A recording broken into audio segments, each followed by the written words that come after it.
கர்த்தருடைய பரிசுத்த நாமத்துக்கு மகிமை உண்டாட்டும். இன்றைய தியானத்துக்கு ஏதுவாக ஒரு முகவரையான சில கருத்துக்களை சொல்லிவிட்டு வசனத்தை வாசித்து கர்த்தருடைய செய்திக்கு நேராய் போவோம். இந்த பூமியில் இருக்கிற காட்டு புஷ்பங்களுக்கும் கூட ஒரு நிச்சயம் இருக்கிறது. அதாவது படைச்ச தேவன் தங்களை உடுத்து வைப்பார்.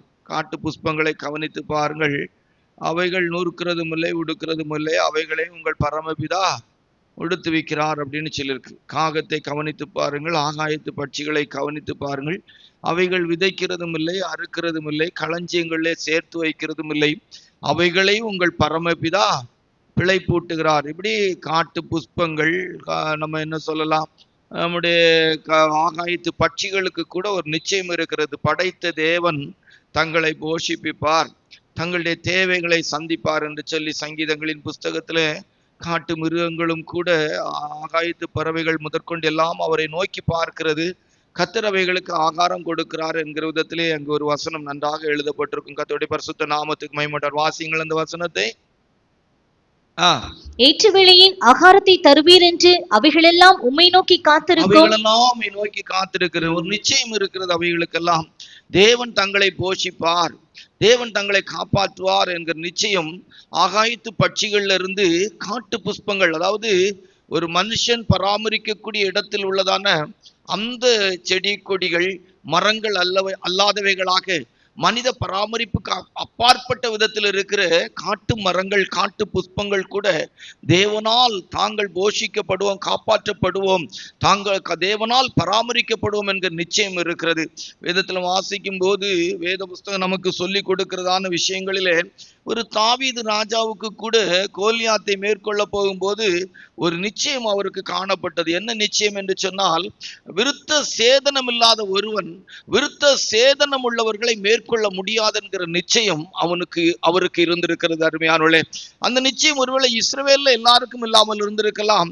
ஆனால் தாவீது ராஜா அந்த யுத்த களத்துக்கு போகும்போது கோலியாத்தை பார்க்கும்போது விருத்த சேதனம் இல்லாத இவன் எம்மாத்திரம் என்று சொல்றார். அதனுடைய அர்த்தம் என்னன்னா, அவருக்கு ஒரு நிச்சயம் இருந்தது.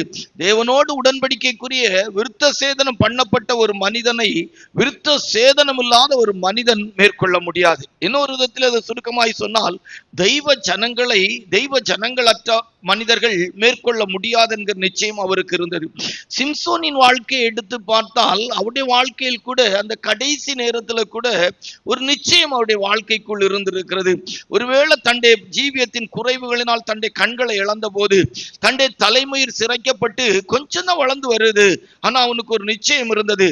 இந்த சூழ்நிலையில் கூட சர்வ வல்லமுள்ள தேவனாகிய கர்த்தர் என்னை பலப்படுத்தினால், தேவன் எனக்கு இரக்கம் பாராட்டினார் என்று சொன்னால், நிச்சயமாய் இந்த பெலிஸ்தியர் கூடி இருக்கிறதான இந்த அழகான இந்த ஸ்டேடியத்தை நான் என்ன செய்ய முடியும், உடைத்து அவள் சாகிற விதத்தில் செயல்பட முடியும் என்கிற விதத்திலே அவருக்குள்ளே ஒரு நிச்சயம் காணப்பட்டது. அருமை கர்த்தருடைய பிள்ளைகளே, இந்த நாட்களில் நம்முடைய ஜீவியத்திலும் கூட இப்படிப்பட்ட நிச்சயமான ஒரு அனுபவம் தேவையாகத்தான் இருக்கிறது. கர்த்தருடைய பரிசுத்த நாமத்துக்கு மகிமை உண்டாகட்டும். வேதத்திலிருந்து வாசிக்கும் போது வேதம் நமக்கு சொல்லிக் கொடுக்கிறது. யோபுடைய புஸ்தகத்தில் வாசிக்கும் போது பக்தன் யோபு தோல் முதலாய் அழுகி போகிற நிலவரத்துக்கு வரும்போது கூட என் மீட்பர் உயிரோடு இருக்கிறார், அந்நிய கண்களால் அல்ல சொந்த கண்களால் காண்பேன் என்கிற விதத்திலே அந்த பக்தன் யோபுவுக்கு கூட ஒரு நிச்சயம் இருந்திருக்கிறது. அருமையான கர்த்தருடைய பிள்ளைகளை, அவனுடைய சரீரமெல்லாம் பற்கள் நிறைந்த அனுபவத்திலே தோல் முதலாய் அழுகி போகிற நிலவரத்துக்கு அவருடைய வாழ்க்கை காணப்பட்டு கொண்டிருக்கிறது. சொந்த குடும்பம் முழுவதும் அவருடைய வாழ்க்கையில இழக்கப்பட்ட நிலவரத்திலே அவனுடைய வாழ்க்கை வேதனைக்குரிய இடத்துல காணப்பட்டு கொண்டிருக்கு. ஆனாலும் அவருடைய வாழ்க்கையில ஒரு நிச்சயம் இருந்தது. என் மீட்பர் உயிரோடு இருக்கிறார், என் மீட்பர் உயிரோடு இருக்கிறார், சொந்த கண்களால் நான் காண்பேன், அந்நிய கண்களால் அல்ல என்று சொல்லக்கூடிய ஒரு அனுபவத்திலே அவருக்குள்ளே ஒரு நிச்சயம் இருந்ததை குறித்து வேதம் நமக்கு சொல்லிக் கொடுக்கிறது. கர்த்தருடைய பரிசுத்த நாமத்துக்கு மகிமை உண்டாகட்டும். வேதத்துல வாசிக்கிறதான வேளையிலே மோசே என்கிற ஒரு தெய்வ மனுஷனுடைய வாழ்க்கையை எடுத்து பார்த்தால் அவருடைய வாழ்க்கையிலே அவருடைய கையில் இருக்கிற கோலை தேவன் ஒரு வல்லமையின் கோலாய் மாற்றி கொடுத்த பிற்பாடு அந்த கோலை குறித்ததான விஷயத்திலே அவருக்கு ஒரு நிச்சயம் இருந்தது. தான் அழைக்கப்பட்ட அழைப்பின்படியாக தெரிந்து கொள்ளப்பட்ட தெரிந்து கொள்வதன்படியாக தன்னுடைய ஆடு மேய்க்கிற கோலை ஆடுகள் அடிக்கிறதற்கு பயன்படுத்தப்பட்ட கோலை தேவன் ஒரு பிளஸ் பண்ணி அல்லது அந்த கோலை ஒரு வல்லமை உள்ள கோலாக மாற்றி கொடுத்த பிற்பாடு அவருடைய வாழ்க்கையிலே அந்த கோலை குறித்ததான விஷயத்திலே அவருக்கு ஒரு நிச்சயம் இருந்தது. கர்த்தருடைய பரிசுத்த நாமத்துக்கு மகிமை உண்டாகட்டும்.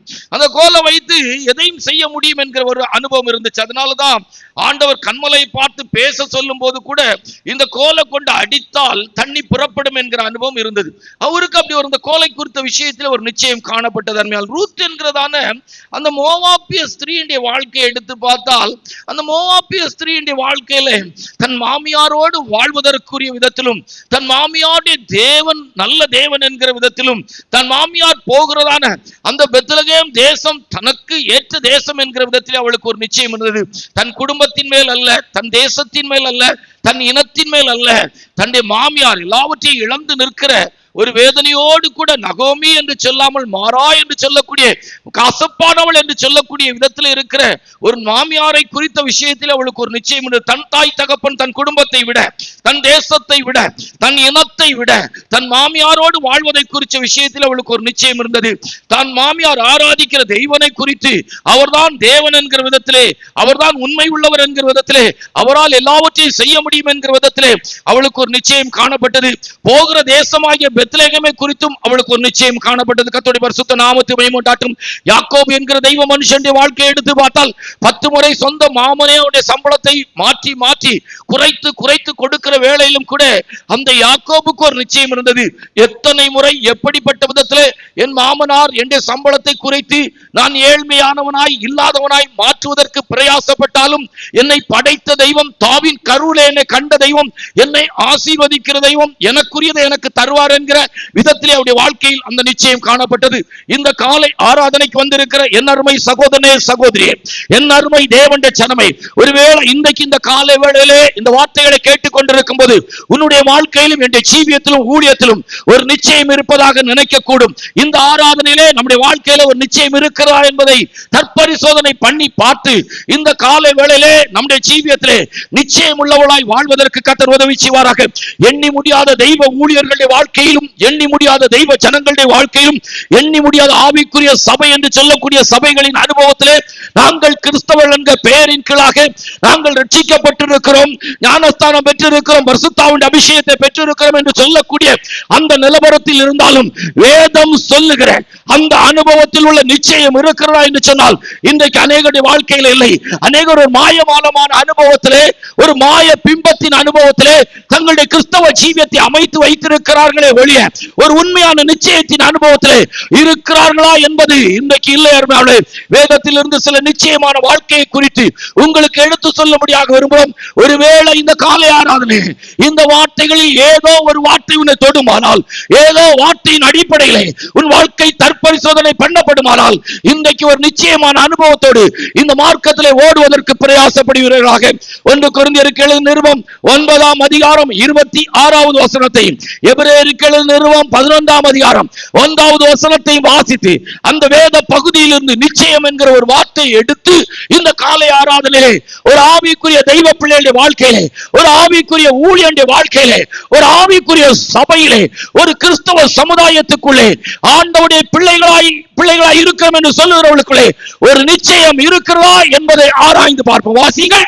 ஆதலால் நான் நிச்சயம் இல்லாதவனாக ஓடி ஆகாயத்தை அடிக்கிறவனாக சிலம்பம் பண்ணேன். நிச்சயம் இல்லாதவனாய் ஓடி ஆகாயத்தை அடிக்கிறவனாய். மேல உள்ள வேத பகுதியில் வாசித்து பார்த்தா பந்தய சாலையில ஓடுகிற எல்லாரும் ஓடுவார்கள், ஒருவனே பந்தயத்தை பெறுவான் என்று அறிகள. நான் இந்த நாட்கள்ல சொல்வேன், கல்யாணம் பண்ற விஷயத்துல கிருபாசன சபைக்கு போயிருந்த போது சொன்னேன். அங்க அது ஒரு அந்த சபையுடைய பிரமாணம் இப்போ வரைக்கும் கல்யாணம் ஆகாதவங்க தலைமை பாஸ்டார்கள். கல்யாணம் பண்ணணுங்கிறத நிச்சயித்திரணும். அம்மைக்காக பண்ணேன், அப்பாவுக்காக பண்ணேன், எங்க அம்மாவை கவனிக்க பண்ணேன், எங்க அப்பாவை கவனிக்க பண்ணேன். கடைசி காலத்துல வெண்ணி ஊத்துறதுக்கு ஆள் இருக்காது, சாப்பாடு போடுறதுக்கு ஆள் இருக்காது, கவனிக்கிறதுக்கு ஆள் இருக்காது அப்படின்னு கல்யாணம் பண்ணிடாது. நிச்சயம் பண்ணிக்கணும், வேணுமா வேண்டாமா. மற்றபடி நீங்க வேதத்தில் எடுத்து பார்த்தீங்கன்னா சர்வ சாதாரணமா நிச்சயம் என்னால வாழ முடியும் அப்படின்னா ஆண்பன் இரு பாலாறு இந்த பூமியில சர்வ சாதாரணமாய் வாழலாம். வேதம் அதுக்கு ஆதாரமாய் இருக்கிறது. அல்லேலூயா. வேதத்திலே நல்ல தலைவர்கள் நல்லவர்கள் இருந்தவர்கள் எல்லாரும் இந்த உலகத்துல அப்படிதான் வாழ்ந்திருக்கிறாங்க. அதனால பாத்துறணும், கூட்டி கழிச்சு பார்க்கணும். அதுக்கு பிற்பாடு கல்யாணம் பண்ணிக்கிட்டு ஐயோ நான் பண்ணது தப்பு, பண்ணாம இருந்திருக்கலாமே, பண்ணாம இருந்திருந்தா நல்லா இருந்திருக்குமே, ஏன் பண்ணுனேன், இந்த வயசுக்கு பிற்பாடு ஏன் பண்ண, அப்படியெல்லாம் யோசிக்க கூடாது. இப்ப நமக்கு பாக்குறது சந்தோஷமா இருக்கும், பேசுறது சந்தோஷமா இருக்கும், சிரிக்கிறது சந்தோஷமா இருக்கும், வாட்ஸ்அப்ல பேசுறது சந்தோஷமா இருக்கும், செல்போன்ல மெசேஜ் அனுப்புறது சந்தோஷமா இருக்கும். ஃபியூச்சர் யோசிக்கணும். அல்லேலூயா. நிச்சயம் இருக்கணும். மேரேஜ் வாழ்க்கையை குறித்து நிச்சயம் இருக்க அவசியமா அவசியம் இல்லை அப்படிங்கிற நிச்சயத்தோடு கால் வைக்கணும். அவசியம் எனக்கு கண்டிப்பா கல்யாணம் தேவைன்னா பண்ணிடணும். நாள் ஆகவே கூடாது, வருஷங்கள் ஆகவே கூடாது, நாட்களை நீட்டி விடவே கூடாது. அந்தந்த வயசுல அதை கரெக்டா பண்ணிடணும். ரொம்ப காலத்துக்கு பிற்பாடு பண்ணிட்டு ஐயோ வயசாகி பண்ணிட்டு இப்ப முடியுமோ இதாயிட்டு பிள்ளையை கூட்டு போறது கஷ்டமா இருக்கும், உங்க அப்பாவான்னு கேட்குறாங்க, அவங்கள பார்த்து நீங்க ஏன் பண்ணல, அப்படிலாம் இருக்கவே கூடாது. மார்க்கத்துக்குள்ள அந்த பிற்பாடு கவனம் இருந்துடும். நிச்சயம் தேவையா அவசியமா அவசியம் இல்லையா, பைபிள் அப்படிதான் சொல்லுது. அம்மா சொல்றாங்க, அப்பா சொல்றாங்க, சித்தப்பா சொல்றாங்க, மாமி சொல்றாங்க, எங்க அம்மாவுக்கு கவனிக்கிறது, எங்க அப்பாவுக்கு கவனிக்க, கடைசி நாட்கள் எனக்கு வெண்ணி ஊத்துறதுக்கு ஆள் இல்லை, வெண்ணி வைக்கிறதுக்கு ஆள் இல்லை, வீட்டுக்கு வந்தா சாப்பாடு போட்டு தரதுக்கு ஆள் இல்லை, நல்ல சமையல் பண்றதுக்கு ஆள் இல்லை, எனக்கு அந்திய காலத்துல என்னை கவனிக்கிறதுக்கு ஆள் இல்லாம ஆயிரும். யாராவது ஒரு புருஷன் இருந்தாதான் என்னை கவனிப்பாங்க, 2 பிள்ளைகளை பெற்றாதான். அதுக்கெல்லாம் கல்யாணம் பண்றதுக்கு பைபிள் சொல்லல. உட்கார்ந்து யோசி, ஏன் எனக்கு திருமணம் பண்ணா வாழ முடியுமா வாழ முடியாது அப்படிங்கிறத நல்லா பார்த்து நிர்ணயித்து தான் இது செய்யணும். பெற்றோர் கூட அப்படி நிர்ணயித்தான் கல்யாணம் பண்ணி கொடுக்கணும் பைபிள் சொல்லுது. அல்லேலூயா.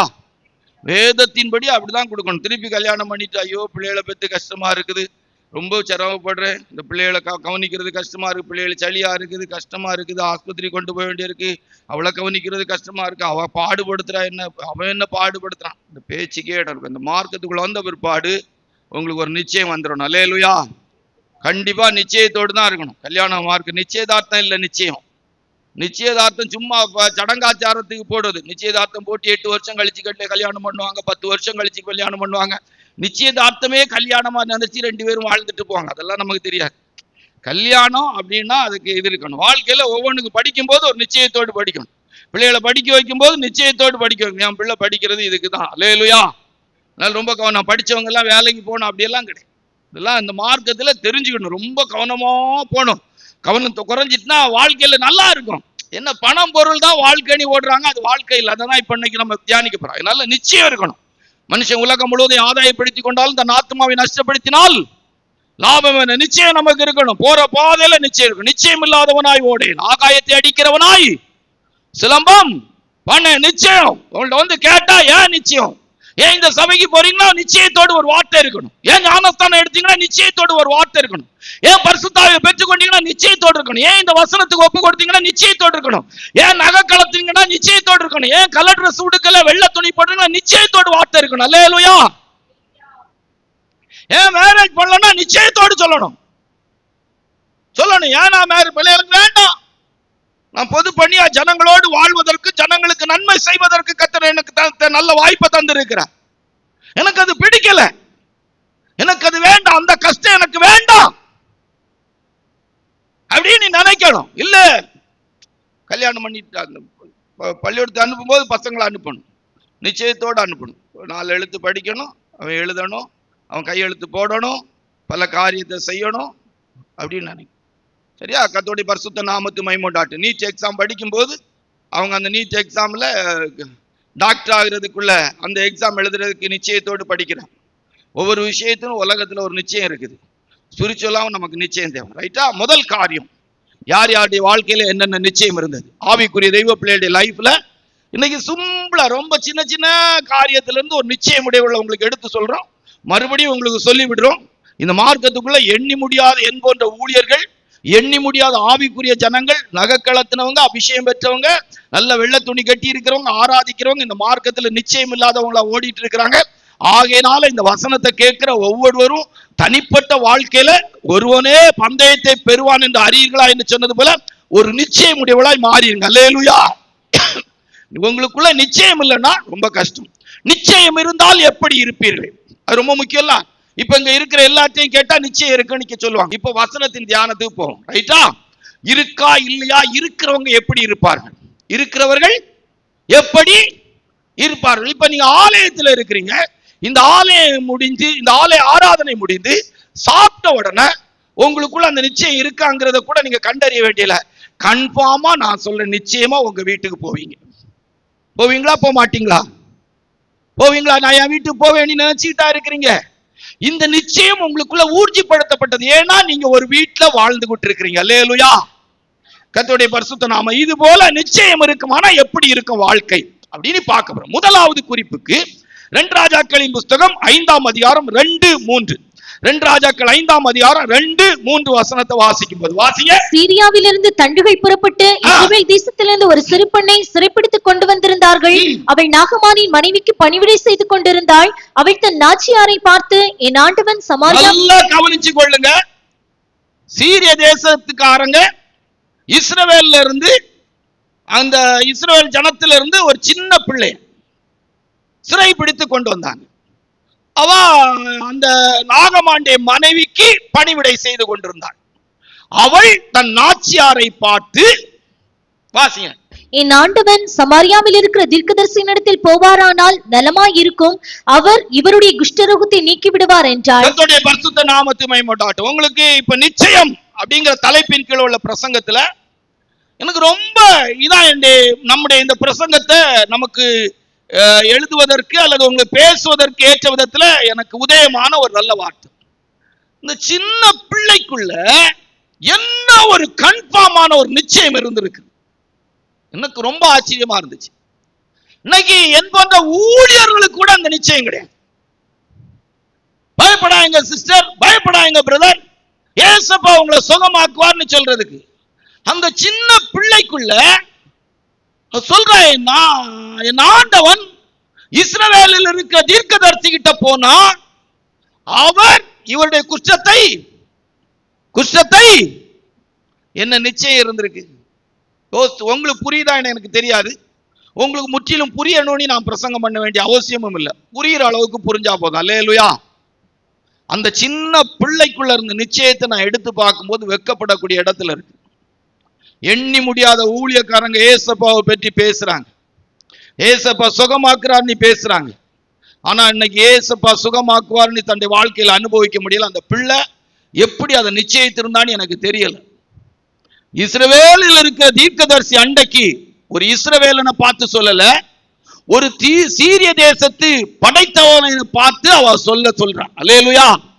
என் ஆண்டவன் இஸ்ரவேலில் இருக்கிற தீர்க்கதரிசி கிட்ட போனா அவர் இவன் குஷ்டத்தை நீக்கி விடுவார். என்ன இருக்கு, எல்லாம் ஒரே தலைப்பு கீழே தான் வரும். ஏறக்குறைய தெய்வீக சுகம்லாம் நல்லா பேசப்படும். கேட்கிறவங்க கேட்டுருங்க. நீங்க மருந்து எடுக்காம இருக்கணும் அப்படியெல்லாம் நான் சொல்லவே வரல. நல்லா மருந்து எடுங்க. உங்களுக்காக தான் ஆஸ்பத்திரிகள் கட்டி வச்சிருக்கிறாங்க. கவர்மெண்ட் ஆஸ்பத்திரி இருக்குது. நல்ல நல்ல எல்லா வசதிகளும் உங்களுக்கு தான் இருக்கு. ஆண்டவர் கிருபையினால உங்களுக்கு பணம், பொருள், சொத்து, வசதிகள் எல்லாம் தந்திருக்கிறாரு. அரசாங்கத்துல என்ன அடுத்த ஆட்சியில எல்லாம் எடுத்து பார்த்தா கவர்மெண்ட் ஆஸ்பத்திரியே உங்களுக்கு ரொம்ப சலுகையோடு கூடிய ஆஸ்பத்திரி இருக்கும். இன்னும் கொஞ்ச காலத்துல இப்படிப்பட்ட தெய்வீக சுக சத்தியம் பேசுறதுக்கு ஆள் இருக்காது. பேசினா அரசாங்கத்துல பிடிச்சிட்டு போயிடுவாங்க. அரசாங்கத்துல மருந்தெடுக்க கூடாது என்று சொல்லி இவள் பிரசங்கிக்கிறாள் என்று சொல்லி கூட்டு போயிடுவாங்க. அல்லேலூயா. அதனால நீங்க என்ன செய்யுங்க, உங்கள சிலருக்கு அந்த வாய்ப்பு இருந்தா பயன்படுத்திக்கோ. இந்த சின்ன பிள்ளை தன்னுடைய வாழ்க்கையில சொல்றா, நிச்சயத்தோடு சொல்ற, இஸ்ரவேலில் இருக்கிற தீர்க்கதரிசி அண்டைக்கு என் ஆண்டவன் போனால் கன்ஃபார்மா நிச்சயமா கண்டிப்பா என் ஆண்டவனுக்கு சுகமாகும். நடந்துச்சா நடக்கலையா? நிச்சயம். அந்த பிள்ளைக்கு ஒரு நிச்சயம் இருந்துச்சு. இன்னைக்கு இந்த நிச்சயம் இப்ப நம்ம சபையில இருக்கிற எல்லாருக்குள்ள இருக்கான்னா எனக்கு தெரியல. என்னையே நான் யோசித்து பார்க்க வேண்டியிருக்கு. எனக்குள்ள ஜீவியத்துக்கு நிச்சயம் இருக்கிறது. ஒருவேளை தெய்வீக சுகத்துக்காக காத்திருக்கிற ஜனங்களுக்கு கர்த்தர் சுகத்தை தருவாருங்கிற நிச்சயம் இருக்கும். ஆனா இப்படி ஒரு புறஜாதியான ஒரு மனுஷன் தீர்க்கதரிசிட்ட போனா சுகமாகுமா அப்படிங்கிறதுல எனக்கு கொஞ்சம் குழப்பம்தான். அந்த அளவுக்கு நிச்சயம் எனக்கு இருக்காங்கிறது ரொம்ப கஷ்டம். இந்த விஷயத்துல நானே ஒரு குற்றவாளின்னு தான் நினைக்க வேண்டியது இருக்கு. நிச்சயம், இந்த சின்ன பிள்ளைக்கு ஒரு நிச்சயம் இருந்துச்சு. கர்த்தர் என் ஆண்டவனை சுகமாக்க முடியும், என் ஆண்டவன் இஸ்ரவேலில் இருக்கிற தீர்க்கதரிசிட்ட போனா போதும். ரைட்டா? ஓகே. நிச்சயம். 2, யாருக்கு எந்த சந்தர்ப்பத்தில் என்ன நிச்சயம் இருந்துச்சு, அந்த நிச்சயம் எப்படி நல்ல வாழ்க்கைக்குள்ள ஒர்க் அவுட் ஆச்சு. லூக்கா சுவிசேஷம் 7ஆம் அதிகாரம் 37-38. லூக்கா சுவிசேஷம் 7:37-38, 48-50 வாசிங்க. அப்பொழுது அந்த ஊரில் இருந்த பாவியாகிய ஒரு ஸ்திரீ அவர் பரிசேயன் வீட்டிலே பந்தியிருக்கிறதை அறிந்து ஒரு பரணியில் பரிமள தைலம் கொண்டு வந்து அவருடைய பாதங்களின் அருகே பின்னாக நின்று அழுது கொண்டு அவருடைய பாதங்களை தன் கண்ணீரினால் நனைத்து தன் தலைமயிரினால் துடைத்து அவருடைய பாதங்களை முத்தம் செய்து பரிமள தைலத்தை பூசினாள். கர்த்தருடைய பரிசுத்த நாமத்துக்கு மகிமை உண்டாகட்டும். இப்ப அடுத்த வசனமா 48-50 வாசி. 48-50 வாசி. அவளை நோக்கி உன் பாவங்கள் மன்னிக்கப்பட்டது என்றார். பாவங்கள் உனக்கு மன்னிக்கப்பட்டது. அப்பொழுது கூட பந்தியிருந்தவர்கள் 50 வாசிங்க. அவர் ஸ்திரீயை நோக்கி உன் விசுவாசம் உன்னை ரட்சித்தது, சமாதானத்தோட போ என்றார். கர்த்தருடைய பரிசுத்த நாமத்துக்கு மகிமை உண்டாகட்டும். இந்த வேத பகுதியின் முழு சரித்திரமும் நமக்கு தெரியும். ஊர்ல ஒரு பாவியான ஸ்திரீ, அவளுடைய வாழ்க்கையில என்ன நிச்சயம் அவளுக்கு இருந்திருக்கு பாருங்க. ஏசப்பாவினுடைய பாதத்தை நான் கண்ணீர்னால நினைச்சு தலைமயிரால துடைத்து நான் ஓயாம முத்தம் பண்ணினா என் பாவம் மன்னிக்கப்படும். சுருக்கமா சொன்னா என் பாவத்தை ஏசப்பாவால மன்னிக்க முடியும் என்கிற நிச்சயம் அவளுக்கு இருந்தது. உலகத்தின் பாவத்தை சுமந்து தீர்க்க ஆட்டுக்குட்டியாய் வந்தபோது சிலுவையில் ஆண்டவராய் ஏசப்பா ரத்தத்தை சிந்துவதற்கு முன்பாகவே 3 விதங்களில் பாவ மன்னிப்பு கிடைக்கும். ஒன்று, பாவத்தை மன்னிப்பதற்கு தேவன் அதிகாரமுடையவராய் இருக்கிறார்.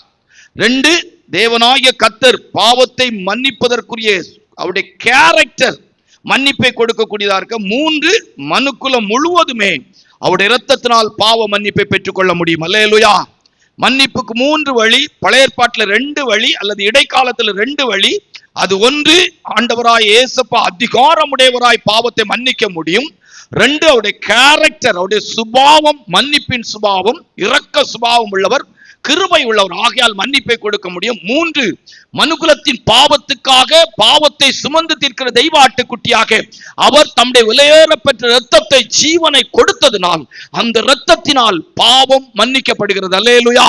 இங்கே இந்த ஸ்திரீக்குள்ள ஒரு பாவ மன்னிப்புக்குரிய நிச்சயம் காணப்பட்டது. நான் இந்த ஊர்ல ஒரு பெரிய பாவி, நான் செய்திருக்கிற பாவங்கள் கொடுமையான பாவங்கள், என் பாவம் என் மனசாட்சியை என் இருதயத்தை வாதித்து கொண்டிருக்கிறது.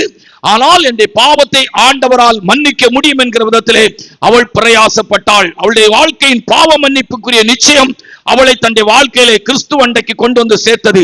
பாவ மன்னிப்புக்குரிய நிச்சயம் கிறிஸ்துவை மிகவும் அன்பு கூற வைத்தது. இன்றைக்கும் ஆண்டோடைய சமூகத்துக்கு வந்து இருக்கிற சகோதரனே சகோதரி, அருமை தேவனுடைய பிள்ளை, இமய முதல் குமரி வரைக்கும் புண்ணிய ஸ்தலங்களை நாடி தேடி தான தர்மங்களை செய்தாலும் உன்னுடைய பாவங்கள் மன்னிக்கப்படுவதற்கு ஒரே ஒரு வழிதான் உண்டு. ஆண்டவராய் இயேசு கிறிஸ்து என்கிற வழிதான் உண்டு. நீ எந்த புண்ணியத்தை செய்தாலும் சரி, எந்த மதத்தை சேர்ந்த ஆளாக இருந்தாலும் சரி, கிறிஸ்தவ சமுதாயத்தை மார்க்கத்தை சேர்ந்த ஒரு நபராக இருந்தாலும் சரி, இந்த காலை ஆராதனையிலே மனசாட்சி வாதிக்கப்படுகிற இடத்திலே உன் இருதயமே உன்னை குற்றவாளி என்று தீர்க்கிற இடத்திலே உன் இள வயதின் பாவங்களும் உன்னுடைய வாழ்க்கைப்பட்ட பிற்பாடு உன்னுடைய வாழ்க்கையில் நீ செய்த பாவங்களும் உனக்கு சந்தர்ப்பங்களும் சூழ்நிலையும் உனக்கு அனுகூலமான போது உன்னுடைய வாழ்க்கையில வாழ்ந்த தாறுமாறான வாழ்க்கையின் அனுபவமும் கூட இன்றைக்கு உன்னுடைய வாழ்க்கையில நீ மன்னிப்பை கேட்டதாக சொல்லிக் கொண்டாலும் சமுதாயமும் உன்னுடைய பிள்ளைகளும் உன்னுடைய குடும்பத்தார் உன்னை பார்த்து நல்லவர்கள் என்று சொல்லக்கூடிய இடத்தில் இருந்தாலும் உன்னுடைய சொந்த இருதயத்துக்கு தெரியும் நீ வாழ்ந்த வாழ்க்கையின் அனுபவம், உன் அலங்கோலமான ஜீவியங்கள், நாம் வாழ்ந்த வாழ்க்கையின் அனுபவங்கள் தெரியும். ஒருவேளை அந்த மனசாட்சி வாதிப்பின் அனுபவம் இருக்குமானால் கல்வாரி சிலுவை ஆண்டவராய் இயேசுவின் இரத்தம் உன்னுடைய பாவங்களை நீக்கி உன்னை கழுவி சுத்திகரிக்கும் என்கிற ஒரு நிச்சயத்தோடு வருவாயாக. அன்றைக்கு ஊர்ல பாவியான ஸ்திரியானவள் அன்றைக்கு இயேசுவின் பாதத்தண்டைக்கு வந்தாள். அவள் ஒரு நிச்சயத்தோடு வந்தாள். என் பாவத்தை ஆண்டவராய் இயேசுவால் மன்னிக்க முடியும், என் பாவ அழுக்கை இயேசுவால் கழுவ முடியும், என் இயேசுப்பா என்னை சமாதானமுடையவளாய் மாற முடியும்.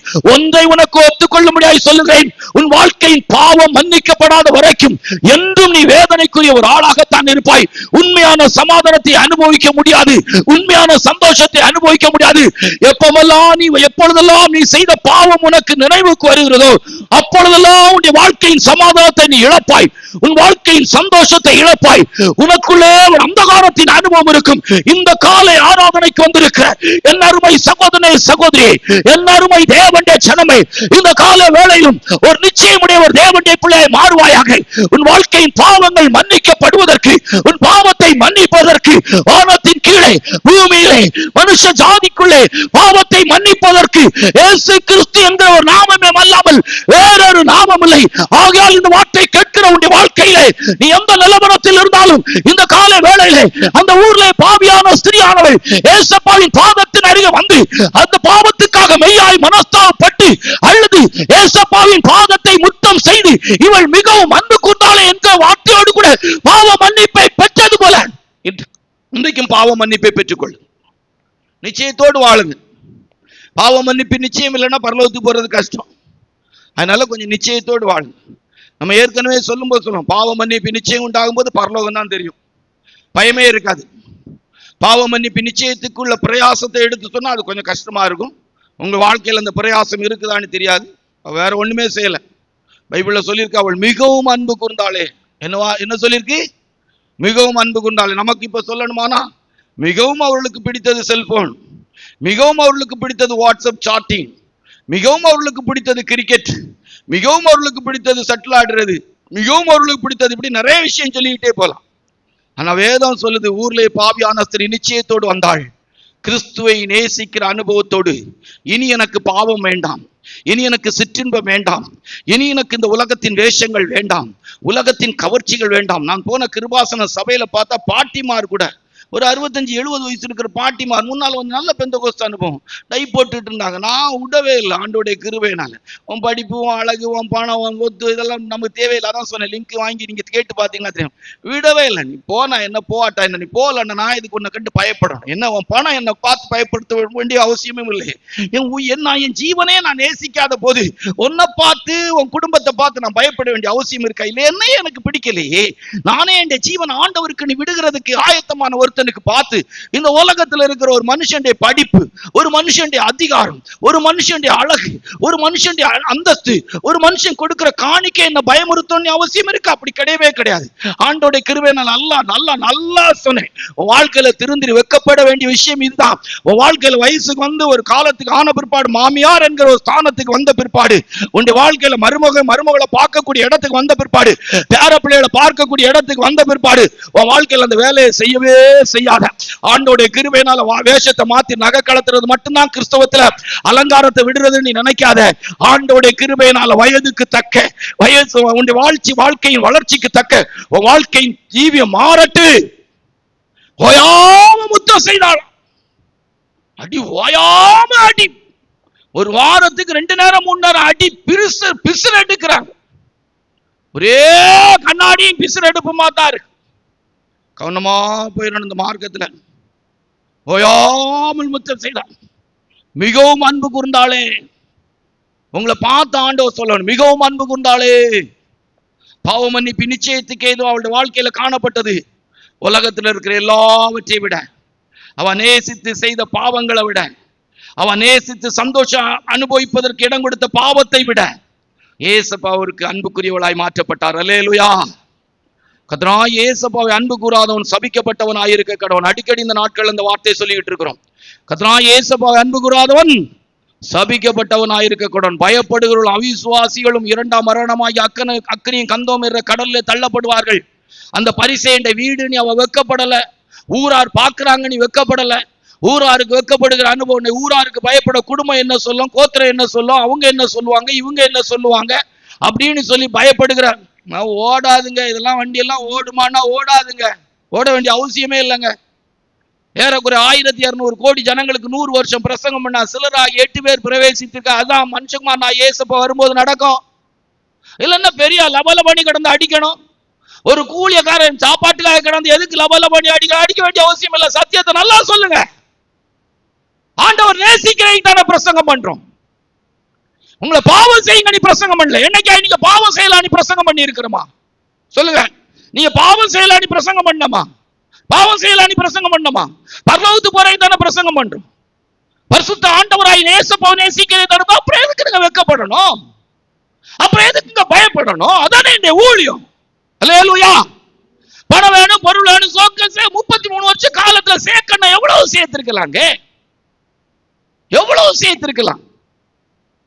அதனால இந்த மார்க்கத்தில் வந்த உடனே 2வது நிச்சயம் பாவ மன்னிப்புக்குரிய நிச்சயம் வேணும். அல்லேலூயா. பாவ மன்னிப்பு நிச்சயம் வேணும். ஆண்டவர் சொல்றார் அழகா, உன் விசுவாசம் உனக்கு உன்னை, ஆமா விசுவாசத்துக்குள்ள நிச்சயம் இருக்கும். எபிரேயர் 11:1 வாசித்தா, நம்பப்படுகிற உறுதியும் காணப்படாததுடே நிச்சயம்தான் விசுவாசம். விசுவாசம் வாசியாது, விசுவாசமானது நம்பப்படுகிறவைகளின் உறுதியும் காணப்படாததுடே நிச்சயமுமாய் இருக்கிறது. அந்த சகோதரி வரும்போது அவளுக்கு நிச்சயம் இருந்துச்சா இல்லையா? நிச்சயம் இருந்துச்சு. நான் ஏசப்பா கிட்ட போவேன், அவருடைய பாதத்துல அழுவேன், என் கண்ணீர் அவருடைய பாதத்துல, என் பாவத்து நிமித்தம் மனஸ்தாபப்பட்டு அழுவேன், என் கண்ணீர்னால் அவருடைய பாதத்தை நனைப்பேன், தலைமயிரால துடைப்பேன், ஓயாம முத்தம் பண்ணுவேன், ஓயாம முத்தம் பண்ணுவேன். அவர் என் பாவத்தை மன்னிப்பார் என்கிற நிச்சயம். அல்லேலூயா. அதனால பாவ மன்னிப்புக்குரிய நிச்சயத்தோடு இந்த மார்க்கத்துல ஓடுங்க. என் பாவத்தை ஆண்டவர் மன்னிக்க முடியும், மன்னிப்பார். அல்லேலூயா. கர்த்தருடைய பரிசுத்த நாமத்துக்கு மகிமை உண்டாம். மூன்றாவது நிச்சயம் யாருக்கு எந்த சந்தர்ப்பத்துல இருந்துச்சு அப்படிங்கிறத எடுக்க போறோம். சரியா? எல்லாம் நிறைய இருக்குது. நமக்கு ஆண்டோடைய கிருபையினால உணர்த்தப்படுகிறத எடுக்கிறோம். இன்னொரு விதத்துல உணர்வு அடைய வைக்கிற விதத்துல எடுத்திருக்கிறோம். அல்லேலூயா. ஒன்று, எனக்கு புரிகிற விதத்துல ஆண்டவர் எனக்கு உணர்த்திருப்பாரு. அடுத்து, நீங்க உணர்கிற விதத்துல பேசுறதுக்கு வார்த்தை இருக்கும். ரைட்டா? 3 வேதத்துல வாசிக்கும் போது 2 ராஜாக்களின் புத்தகம் 4ஆம் அதிகாரம் 20-21, 2 ராஜாக்கள் 4ஆம் அதிகாரம் 20-21 நல்லா புரிஞ்சிடுங்க. மருந்து எடுக்கிறவங்க, மருந்து எடுக்காதவங்க எல்லாரும் கூட இந்த வசனத்தெல்லாம் நல்லா கேட்டுடுங்க. இந்த வேத பகுதி ரொம்ப நமக்கு கொஞ்சம் குத்துறது போலதான் இருக்கும். வாசி. அவனை எடுத்து அவன் தாயினிடத்தில் கொண்டு போன போது அவன் மதியானம் மட்டும் அவள் மடியிலிருந்து செத்து போனான். அவள் மடியிலிருந்து செத்து போனான். நல்ல வசனத்தை புரிஞ்சுடுங்க. சூனேமியாளாகிய சூனேமியாளுங்கிறவர் நல்ல வசதி உள்ள, போன இடத்துல கனத்துக்குரிய ஒரு ஸ்திரீ. அந்த தேசத்துல யாரு? கனத்துக்குரியவள், ஐஸ்வர்யத்துல குறைவில்லாதோ, தன்னுடைய வீட்டுக்கு அடிக்கடி வந்து போற இவளுக்கு ஒரு மாடி வீட்டை கட்டி, ஒரு கட்டிலு, ஒரு விளக்கு, ஒரு மேஜை, நாற்காலி எல்லாம் போட்டு நல்ல முறையில கனம் பண்ணி வைத்தாள். அல்லேலூயா. நல்ல வசதி, ஐஸ்வர்யம். இந்த பையன் கூட அவங்க அப்பா அறுப்பு இருக்கிற நாட்கள்ல அவங்க வயல் நிலங்கள்லாம் இருந்துச்சு, அங்க போயிருக்கும் போது தான் இவனுக்கு தலைவலி வந்துச்சு. நல்லா கேட்டுக்கொள்ளுங்க. இது ஒண்ணு உங்களுக்கு தெரியாத வசனம் அப்படியெல்லாம் வரல. அவளுக்குள்ள என்ன நிச்சயம் இருந்துச்சு? சூனேமியாளாகிய சூனேமியாளுக்குள்ள என்ன நிச்சயம் இருந்து, இன்னைக்கு இருக்கிற ஊழியக்காரங்க, இன்னைக்கு இருக்கிற தெய்வ பிள்ளைகள் என்ன நிச்சயத்தோடு இருக்கிறோம் அப்படிங்கிறத பார்த்துக்கொள்வோம். சரியா? நல்லா கவனிச்சுக்கொள்ளுங்க. வசனத்தை கேட்கும்போது நல்லா கவனிச்சுடுங்க. இவளுக்குள்ள இருந்த நிச்சயம் எப்படி இருந்துச்சு? பையன் போனா, தலைவலின்னு சொன்னா, கொஞ்சம் கஷ்டப்பட்டான், தகப்பனார் வீட்டுக்கு அனுப்பி வச்சார். வீட்டுக்கு வந்த போது அவனை எடுத்து, மறுபடியும் வாசிக்கிறது வசனத்தை, அவனை எடுத்து அவன் தாயினிடத்தில் கொண்டு போன போது அவன் மதியானம் மட்டும் அவள் மடியில் இருந்து செத்து போனான். உண்மையிலே நான் கேட்கிறேன், கல்யாணமான ஊழியக்காரங்க வரைக்கும் இப்படி ஒரு பிள்ளை தான் மடிக்கு கைக்கு வந்தா, இன்னைக்கு இருக்கிற இடத்துல தான் மடியில வச்சு அந்த பிள்ளை சாகிறதுக்கு இடம் கொடுப்பாங்களா? விசுவாசிகளாய் நீங்க சொல்லுங்க. நான் சமீப காலத்துல அறிஞ்ச விதத்துல இன்னைக்கு வரைக்கும் ரொம்ப பேர் தெய்வீக சுகத்துல மரிச்சாங்கன்னு சொல்றதுக்குள்ள நிறைய ஊழியக்காரங்க ஆஸ்பத்திரில இருந்து தான் பாடி எடுத்துட்டு வராங்க. நிறைய ஊழியக்காரருடைய மனைவி செத்து எங்க இருந்தா, ஐசியூல இருந்து இல்லைன்னா ஆஸ்பத்திரில இருந்தா செத்து பாடி எடுத்துட்டு வராங்க. தெய்வீக சுகத்துல செத்தாங்க, மருத்துவமனைக்கு போகாம மருந்து எடுக்காம இவங்க செத்தாங்க அப்படிங்கிற சாட்சி இப்ப சமீப காலத்துல நான் கேட்கவே இல்லை. ஒருவேளை நீங்க கேட்டிருக்கீங்களான்னு தெரியல. எண்ணி முடியாத ஊழியர்களுடைய மரணத்து நேரத்திலையும் சரி, எண்ணி முடியாத ஊழியக்காரருடைய மனைவிமார்களுடைய மரண நேரத்திலையும் சரி, நான் கேட்டிருக்கிற ஒரு அர்த்தம் காரியம் என்னன்னா, பாஸ்டருடைய மனைவிக்கு சோமில்ல, ஆஸ்பத்திரியில் அட்மிட் பண்ணி வச்சிருந்து இறந்துட்டாங்க, அவங்களுடைய அடக்கம் நாளைக்கு இருக்குது அப்படின்னு சொல்லுவாங்க. பாடி எடுத்துட்டு வராங்கம்பாங்க. பாஸ்டரும் கூட இறந்துட்டாரு, பாஸ்டர் பாடி எடுத்துட்டு வராங்க அப்படின்னு இருக்கிறாங்க. சமீப காலத்துல மனப்பூர்வமா சொல்றேன், ஒருவேளை நீங்க கேட்டிருக்கலாம், சமீப காலத்துல என் காதுக்கு விசுவாசிகளோ ஊழியர்களோ அந்த ஊழியக்காருடைய மனைவிமார்களோ எந்த விதத்திலும் தெய்வீக சுகத்தின் அனுபவத்துல வீட்டுல இருந்து சபையில இருந்து இறந்து அவங்களுக்கு அடக்கம் நடக்கிறதுங்கிற கேட்கக்கூடாத இடத்துல இருந்துச்சு. நல்லா காத்துக்கிடுங்க. இந்த சூனேமியாளாகிய சூனேமியாளுக்கு இப்படிப்பட்ட ஒரு சபை ஐக்கியம் கிடையாது. நினைச்ச உடனே ஊழியக்காரன்கிட்ட போகக்கூடிய வாய்ப்புகள் ரொம்ப குறைவு. இப்படிப்பட்ட பரிசுத்த வேதாகமம் கிடையாது. ஆண்டவராய் இயேசப்பாவின் தழும்புகளால் குணமாகிற ஸ்லாக்கியம் கிடையாது. இப்படிப்பட்ட பரிசுத்தாவியானுடைய அபிஷேகம் கிடையாது. இப்படிப்பட்ட கிருபை கிடையாது. இன்னைக்கு இருக்கிற ஊழியக்காரங்க ஏமாற்றி அடிக்கிறது போல, இதோ கர்த்தர் நம்முடைய மத்தியிலே வந்திருக்கிறார், நம்மை தொடுகிறார், touch, heal, அப்படின்னு சொல்லக்கூடிய பந்தா, வெட்டு பந்தாலாம் கேட்கக்கூடிய இடம் இல்ல. ஆனா வேதம் சொல்லுகிறது, அவள் தன் மடியிலே வைத்திருந்த போது அந்த குழந்தை செத்தது. அல்லேலூயா. அவ ஆஸ்பத்திரி கொண்டு போன இடத்துல குழந்தை சாகல. அவளுக்குள்ள என்ன நிச்சயம் இருக்கிறது? சூனேமுராளாகிய சூனேமாள் வசதி இருந்துச்சு. ஆனா அவ தம் பிள்ளைக்கு சுகத்துக்கு ஏதுவாக எந்த பரிகாரத்தையும் தேடவில்லை. அந்த குழந்தை, அந்த பிள்ளை அவள் மடியில் இருந்தது, செத்து போனது. அல்லேலூயா. வேதம் சொல்லுறது, ஒரு ஊழியக்காரன், ஊழியக்காரனுடைய மனைவி, ஊழியக்காரனுடைய பிள்ளைகள் வரைக்கும் விசுவாசத்துல வளர்க்கப்பட வேண்டும், விசுவாசம் உள்ளவர்களா இருக்க வேண்டும் என்று சொல்லிருக்கு. இன்றைக்கு கராபொரா கராபொரா கராபொலா கராபொரா, அடுத்தது என்ன சொல்லலாம் நம்ம? கக்க கக்க கக்க தத்த தத்த கொக்க கொக்க பப்ப பப்ப, நிறைய பாஷைகளை பேசுறோம். வாழ்க்கையில வியாதின்னு வரும்போது மருத்துவமனைங்கிற மடிக்கு போயிடும். நிச்சயம் இல்ல, நிச்சயம் இல்ல. கவனமா போயிருங்க. இந்த மார்க்கத்துல போகும்போது போயிருங்க. சும்மா ஆண்டவரை பரியாசம் பண்றது போல விசுவாச நம்பிக்கை பேசிட்டு இருக்காரு. விசுவாசமானது நம்பப்படுகிற ஒரு உறுதியும், நம்பப்படுகிறது உறுதியும், காணப்படாதது நிச்சயம். சும்மா ஃபெய்த்.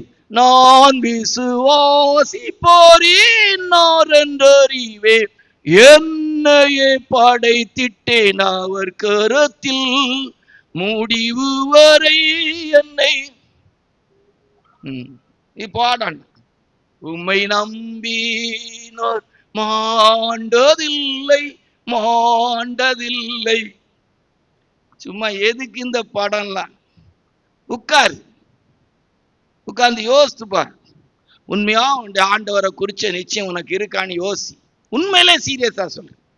நல்லா வெட்கப்படுறேன். என்ன இருக்கு? எனக்கு இருக்கு. எனக்கு பிரசங்க குறிப்பு இன்னைக்கு இருக்கு. இல்லாம ஒன்றும் போகணும்னு நினைக்கல. எனக்கு சேர்த்து இருக்கு பிரசங்க குறிப்பு. காலையில் எழுதும் போது என்ன நானே எனக்குள்ளே வெட்கப்பட்டேன். ஆண்டவர்கிட்ட கேட்டுட்டு இருக்கு. எனக்கு இருக்கு. நீங்க நினைக்கமா உங்களுக்கு பிரசங்கம் பண்றேன்னு எல்லாம் நினைக்க. எனக்கு இருக்கு. ஒரு குறிப்பு வரோம் பாருங்க. வரோம். என்ன நிச்சயம் இருக்கணும் அவளுக்குள்ள? என்ன நிச்சயம் இருந்திருக்கு பாருங்க. எத்தனை வயசானாலும் மாத்திரை மருந்து தின்னுக்கிட்டு இங்க கிடந்து உருண்டு உருண்டு உருண்டு உருண்டு ஓடிக்கிட்டே இருக்கிறதுக்கு லபா லபானி கடம். எனக்கு கடம் போமானத்துல ஒண்ணு நிச்சயமே இல்லையே.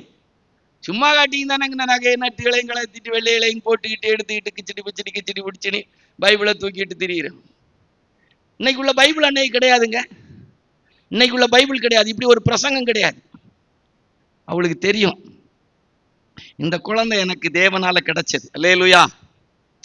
உட்கார்ந்து காலையில் யோசிக்கும் போது இப்போ இறந்துட்டு என்ன நடந்தது வாசி. 21வது வசனத்தை வாசியா.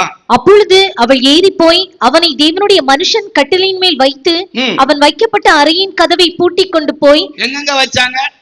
செத்தது மடியில வச்சு. பிள்ளை எங்க போட்டாங்க? ஆமா, அந்த ஊழியக்காரர் தங்கி இருந்த மாடியில கொண்டு போய் அவருக்கு கட்டில போட்டாங்க. போட்டு கதவை பூட்டிட்டு இந்த அம்மையார் பிரயாணம் பண்றாங்க. இப்ப வாசிங்க. ரொம்ப பிடிச்சிருந்து 4ஆம் அதிகாரம் 23, 26 வாசி. 23, 24 வாசியா. அப்பொழுது அவன், இது அமாவாசையும் அல்ல, ஓய்வு நாளும் அல்லவே, நீ இன்றைக்கு அவரிடத்துக்கு போக வேண்டியது என்ன என்று கேட்க சொன்னான். அதற்கு அவள், எல்லாம் சரிதான், நான் போக வேண்டியிருக்கிறது என்று சொல்லி அனுப்பி. சொந்த புருஷனுக்கு சொல்லலங்க, சொந்த அப்பனுக்கு சொல்லலங்க. நம்ம பெரிய ஆஸ்பத்திரி பீத்திட்டு திரியிறோம். சொந்த அப்பனுக்கு சொல்லலங்க. பிள்ளை செத்து போச்சு. நீ சரியா தப்பா? பிள்ளைய கொண்டு ரூம்ல போட்டு அவங்க அப்பா கேட்கிறாரு. பையனுக்கு அப்பா இறந்து போனவனுக்கு அப்பா கேட்கிறாரு. அவங்க புருஷன் கேட்கிறான், அம்மா அமாவாசை இல்லையே, ஓய்வு நாள் இல்லையே, எதுக்கம்மா தேவனுடைய மனுஷங்கிட்ட போக நினைக்கிறா? எல்லாம் சரிதான், எல்லாம் சரிதான். இருப்பான். நம்ம இன்னைக்கு இருக்கிற ஊழியக்காரங்க இருப்பாங்க, பிள்ளைகள் இருப்பாங்க. பழைய ஏற்பாட்டு காலத்துல வாழ்ந்த ஒரு சூனேமுராளாகிய சூனேமியாளுக்குள்ள நிச்சயம் இன்னைக்கு இல்லையே. நான் பெரிய பெரிய பெரிய பிரசங்கம், என்ன பெரிய விசுவாசி, என்ன பெரிய ஊழியக்காரன், அவ்வளவு ஊழியக்காரன்னு சொல்லிட்டு தெரியா. எனக்கு சுகர் இருக்கு, பிரஷர் இருக்கு, அது இருக்கு, இது இருக்குது. மனைவிமார் சொல்லி எனக்கு அது இருக்குது, இது இருக்குதுன்னு சொல்லி என்ன நோய், தலைவலின் தலை நோவுன்னு சொன்னானா பையன் செத்து போயிட்டான். தலை நோவுன்னு சொன்னா பையன் என்ன செத்தான்? செத்து போயிட்டான். செத்து போனவனை கொண்டு ரூம்ல வச்சுக்கிட்டு சொந்த புருஷன் கேட்கிறாரு, ஏமா போறா நீ? எல்லாம் சரிதான். அந்த வசனத்தை மறுபடியும் வாசிங்க, அப்பதான் உங்களுக்கு நல்லா புரியும். அப்பொழுது அவன் தயவு செய்து இப்படி இருந்துறாங்க, இப்படி இருந்தா எங்க செத்து போவீங்க நீங்க. இந்த மாதிரிலாம் நிச்சயத்தோட எல்லாம் இருக்காங்க. இப்போ உயிரோடு எழுப்புறதுக்கு எலிசா எல்லாம் கிடையாது, பெட்டி தான் வாங்கணும். நான் அதுக்குள்ள ஆள் இல்லை, அதான் எனக்கு பிரசங்கம் வரேன். இப்ப அப்ப நீங்க கேட்டுங்க. அதனால நீங்க இப்படி இருக்காங்க. இது சும்மா கேளுங்க, சும்மா அப்படி ஜாலியா கேளுங்க. அல்லேலூயா. ஆமா, இப்போ கோடைக்கானல்லாம் அந்த சூசைட் பாயிண்ட் இருக்கும், கிட்ட போனா விழுந்துருவாங்க. அது மாதிரி இந்த பிரசங்கத்தை சூசைட் பாயிண்ட் பிரசங்கமாய் கேட்டுட்டு போயிட்டு இருங்க. அல்லேலூயா. எட்டி எட்டி பாத்துறாங்க. அல்லேலூயா. இது சும்மா நம்ம பேசுறோம். எப்படி 100 வருஷம் நோவா பிரசங்கம் பண்ணேமாய், ரைட்? வாசிங்க. அப்பொழுது அவன், இது அமாவாசையும் அல்ல, அமாவாசையும் அல்ல, ஓய்வு நாளும் அல்லவே. இப்ப நம்ம கணக்குல என்ன சொல்லலாம்? உபவாச ஜெப நாளும் அல்ல, நீ இன்றைக்கு அவரிடம் ஞாயிற்றுக்கிழமை காலை ஆராதனையும் அல்ல, நீ இன்றைக்கு அவரிடத்தில் போக வேண்டியது என்ன? இன்னைக்கு போக வேண்டியது என்ன? நம்ம சபை ஜனங்களுக்கு ஏற்றபடி அவங்க புருஷமாருக்கு தெரியாம இப்படி ஒரு பிள்ளைகளுக்கு இதாயிட்டுன்னா இப்படி வர்றதுக்கு இங்க ஒரு ஆளாவது இருக்கு நீ நினைக்கிறீங்க? எனக்கு தெரியலைங்க எவ்வளவு பணம். அந்த தேசத்துல கனம் பொருந்தினவளுங்கிற பேருக்குரியவள். அல்லேலூயா. கனம் பொருந்தினவள், நல்ல வசதி உள்ளவங்க, அறுப்பு இருக்கிற நாள் அப்படின்னு சொல்லியிருக்கு. அல்லேலூயா. நல்ல வயல்ல நல்ல செழிப்பு இருந்திருக்கு. நம்ம ஆட்கள் ஒண்ணு இல்லாமல சொல்லி நம்ம இது காட்டிட்டு என்ன சொன்னாங்க? வாசியா. எல்லாம் சரிதான், எல்லாம் சரிதான், எல்லாம் சரிதான். நான் கேட்க எல்லாம் பதில் இப்ப சொல்ல முடியாது. போய் ஒரு வேலைக்காரனை அனுப்பி வை. ஒரு வேலைக்காரனை, ஒரு கழுதைய வேலைக்காரனை அனுப்பி வேணா போனான். போனவன் வாசிங்க, இப்ப வாசிங்க, அடுத்த வசனத்தை வாசிங்க. கழுதையின் மேல் சேணம் வைத்து ஏறி தன் வேலைக்காரனை நோக்கி, இதை ஓட்டிக்கொண்டு போ, நான் உனக்கு சொன்னால் ஒழிய போகிற வழியில் எங்கும் ஓட்டத்தை நிறுத்தாதே. எங்கே ஓட்டத்தை நிறுத்தாத, எங்கே ஓட்டத்தை நிறுத்தாத. வந்தா பாருங்க 30வது வசனத்துல. பிள்ளையின் தாயோ, நான் உம்மை விடுகிறதில்லை என்று கர்த்தரின் ஜீவனையும் உம்முடைய ஜீவனையும் கொண்டு சொல்கிறேன் என்றாள். அப்பொழுது அவன் எழுந்திருந்து அவள் பின்னே போனான். அந்த வேத பகுதி என்னைக்கெல்லாம் வாசிக்கும் போது அவங்க எல்லாம் என்ன நிச்சயத்தோடு காலை பிடிச்சிட்டு கதற. எலிசா சொல்றான், அவ துக்கமா இருக்கிறான். அதுல ஒரு வசனம் இருக்கும் பாருங்க, அருமையா இருக்கும்.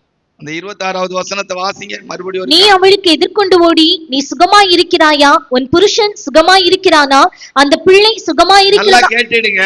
கேயாசி வந்து கேட்கிறான், சூனேம் ஊராளாகிய சூனேமியாள் வர்றதை பார்த்துட்டு எலிசா சொல்றான், அவ வாராள போய் விசாரிப்பா அப்படிங்கிறான். வந்து கேட்கிறான், என்ன பதில்? அங்க என்ன சொன்னா? புருஷனுக்கு என்ன சொல்லி விட்டா? எல்லாம் சரிதான். அங்க கேயாசி வந்து கேட்கிறான். எனக்கு அந்த வேத பகுதி வாசித்த போது, உங்களுக்கு எப்படி இந்த வேதம் புரியுது எனக்கு தெரியாதுங்க, ஆனா நான் வேதம் வந்து ஜீவன் உள்ள புஸ்தகம் நான் நினைக்கிறேன். எனக்கு அதுக்கு மேல எப்படி பேசணுது இல்லை. வாசிக்கும் போது உயிரோட்டமான ஒரு சம்பவமா, கதனி எடுத்தா கதனி எடுத்துங்க சம்பவமா. அவ வந்து கேட்கிறா, எதிர்கொண்டு ஓடி, சுகமாய் இருக்கிறாயா? உன் புருஷன் சுகமாய் இருக்கிறானா? அந்த பிள்ளை சுகமாய் இருக்கிறதா என்று அவளிடத்தில் கேள் என்றான். அவள் என்ன சொன்னாலாம்? அவள் என்ன சொன்னாலாம்? எல்லாம் சரிதான். இங்க கேயாசிட்டு என்ன சொன்னா? நடிச்சுட்டா. அப்படிதானா? என்ன ஒரு நிச்சயம் பாருங்க. அந்த காலை பிடிச்சிட்டு கதர்னா. கேயாசி தடுக்க வாரான். எலிசா சொல்றாரு, விடு, ஏதோ ஒரு துக்கத்துல இருக்கிறான், விடு. ஒண்ணுமே பேசலைங்க. கர்த்தர் அவளுடைய துக்கத்துக்குரிய காரியத்தை என்கிட்ட மறைச்சிட்டார், நீ போய் தூக்கி விட்டார். அல்லேலூயா. இன்னைக்கு நமக்கு அப்படி ஒரு நிச்சயம் இருக்குதா? நம்முடைய குடும்பத்துல இருக்கிறவங்க வியாதிப்படும் போது இன்னைக்கு நமக்கு அப்படி ஒரு நிச்சயம் இருக்கிறதா? யோசித்து பாருங்க. அவளுக்கு ஒரு நிச்சயம் இருந்ததே, என்ன ஒரு பெரிய நிச்சயம் இருந்தது. அல்லேலூயா.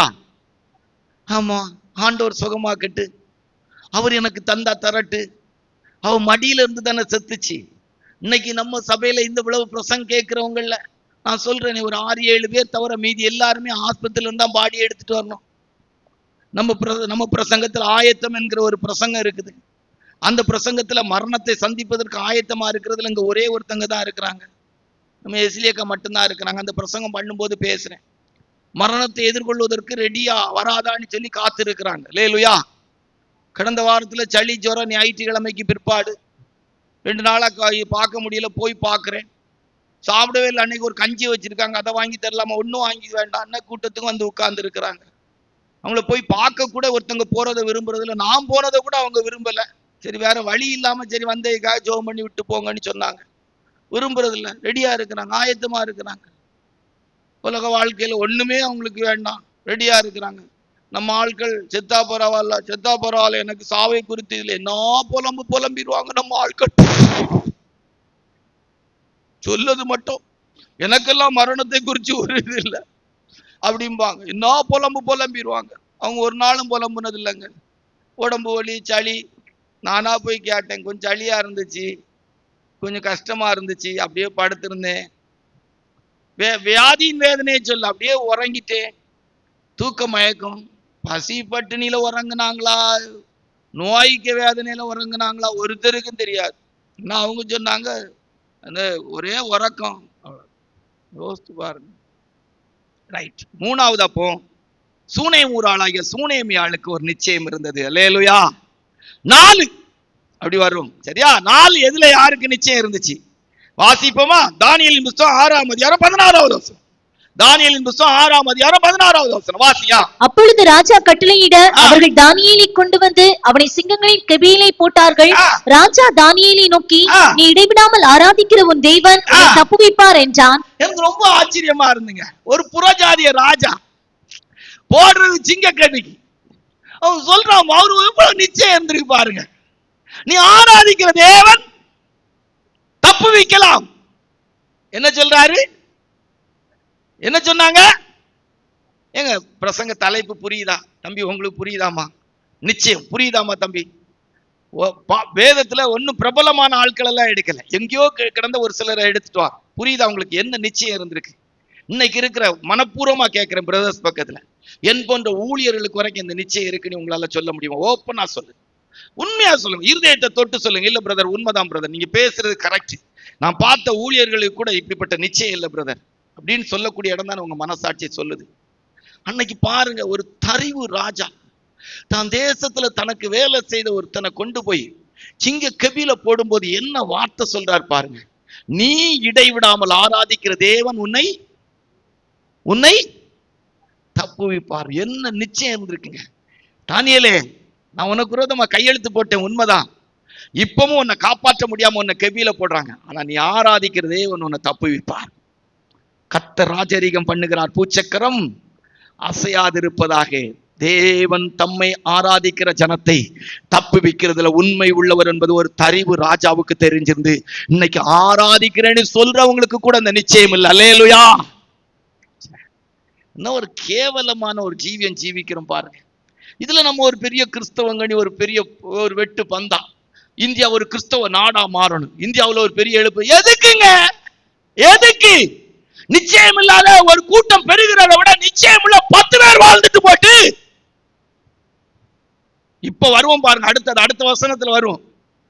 தானியேலின் புத்தகம் 6ஆம் அதிகாரத்துல வாசிக்கும் போது அவர் சொல்றாரு பாருங்க, வாசிங்க 20வது வசனம் வாசிங்க. ராஜா கெபின் கிட்ட வந்தபோது துயர சத்தமாய் ராத்திரி எல்லாம் ராஜாவுக்கு தூக்கம் வரல, உண்மைதான் சொல்லிட்டனே. செத்தாரா பிழைச்சாரான்னு தெரியல. இப்ப 20வது வசனத்துக்கு வரும்போது என்ன சொல்லுது? வேணும் துயர சத்தமாய் தானியேலை கூப்பிட்டு, நம்ம என்ன செய்திருப்போம்? நான் என்ன செய்திருப்பேன்? அடுத்த பாயிண்ட் நமக்கு தான். எட்டி பார்த்திருப்பேன், கெபி எட்டி பார்த்திருப்பேன். பார்த்துக்கிட்டு தான் ஏதாவது கொஞ்சம் அசைவு இருக்குன்னா தானியேலே கிட்ட வரும்போதே குரல் கொடுக்கிறாரு, தானியேலே தானியேலே, நீ ஜீவனுள்ள தேவனுடைய தாசனே, நீ இடைவிடாமல் ஆராதிக்கிற தேவன் உன்னை சிங்கங்களின் வாய்களுக்கு தப்புவிக்க வல்லவராயிருந்தாரா? என்ன ஒரு நிச்சயம் இருந்திருக்குங்க. ஒரு தரிவு ராஜாவுக்கு தானியேல் ஆராதிச்ச தெய்வத்தை குறிச்ச ஒரு நிச்சயம் இருந்திருக்கிறதே. உலக ஜனம் நம்புறாங்களே நீங்க வணங்குற தெய்வம் உங்களை காப்பாற்றுவார்னு சொல்லி, இன்னைக்கு நம்மளால முடியலையே. அல்லேலூயா. உலக ஜனம் சொல்றாங்களே உங்க ஏசப்பாவிட்ட எனக்காக ஜெபம் பண்ணிடுங்கன்னு சொல்லி, சொல்றாங்களா சொல்லலையா? சொல்றாங்களா சொல்லலையா? ஆனா நமக்கு இன்னைக்கு அந்த நிச்சயம் இல்லையே. நமக்கு அந்த நிச்சயம் இல்லையே.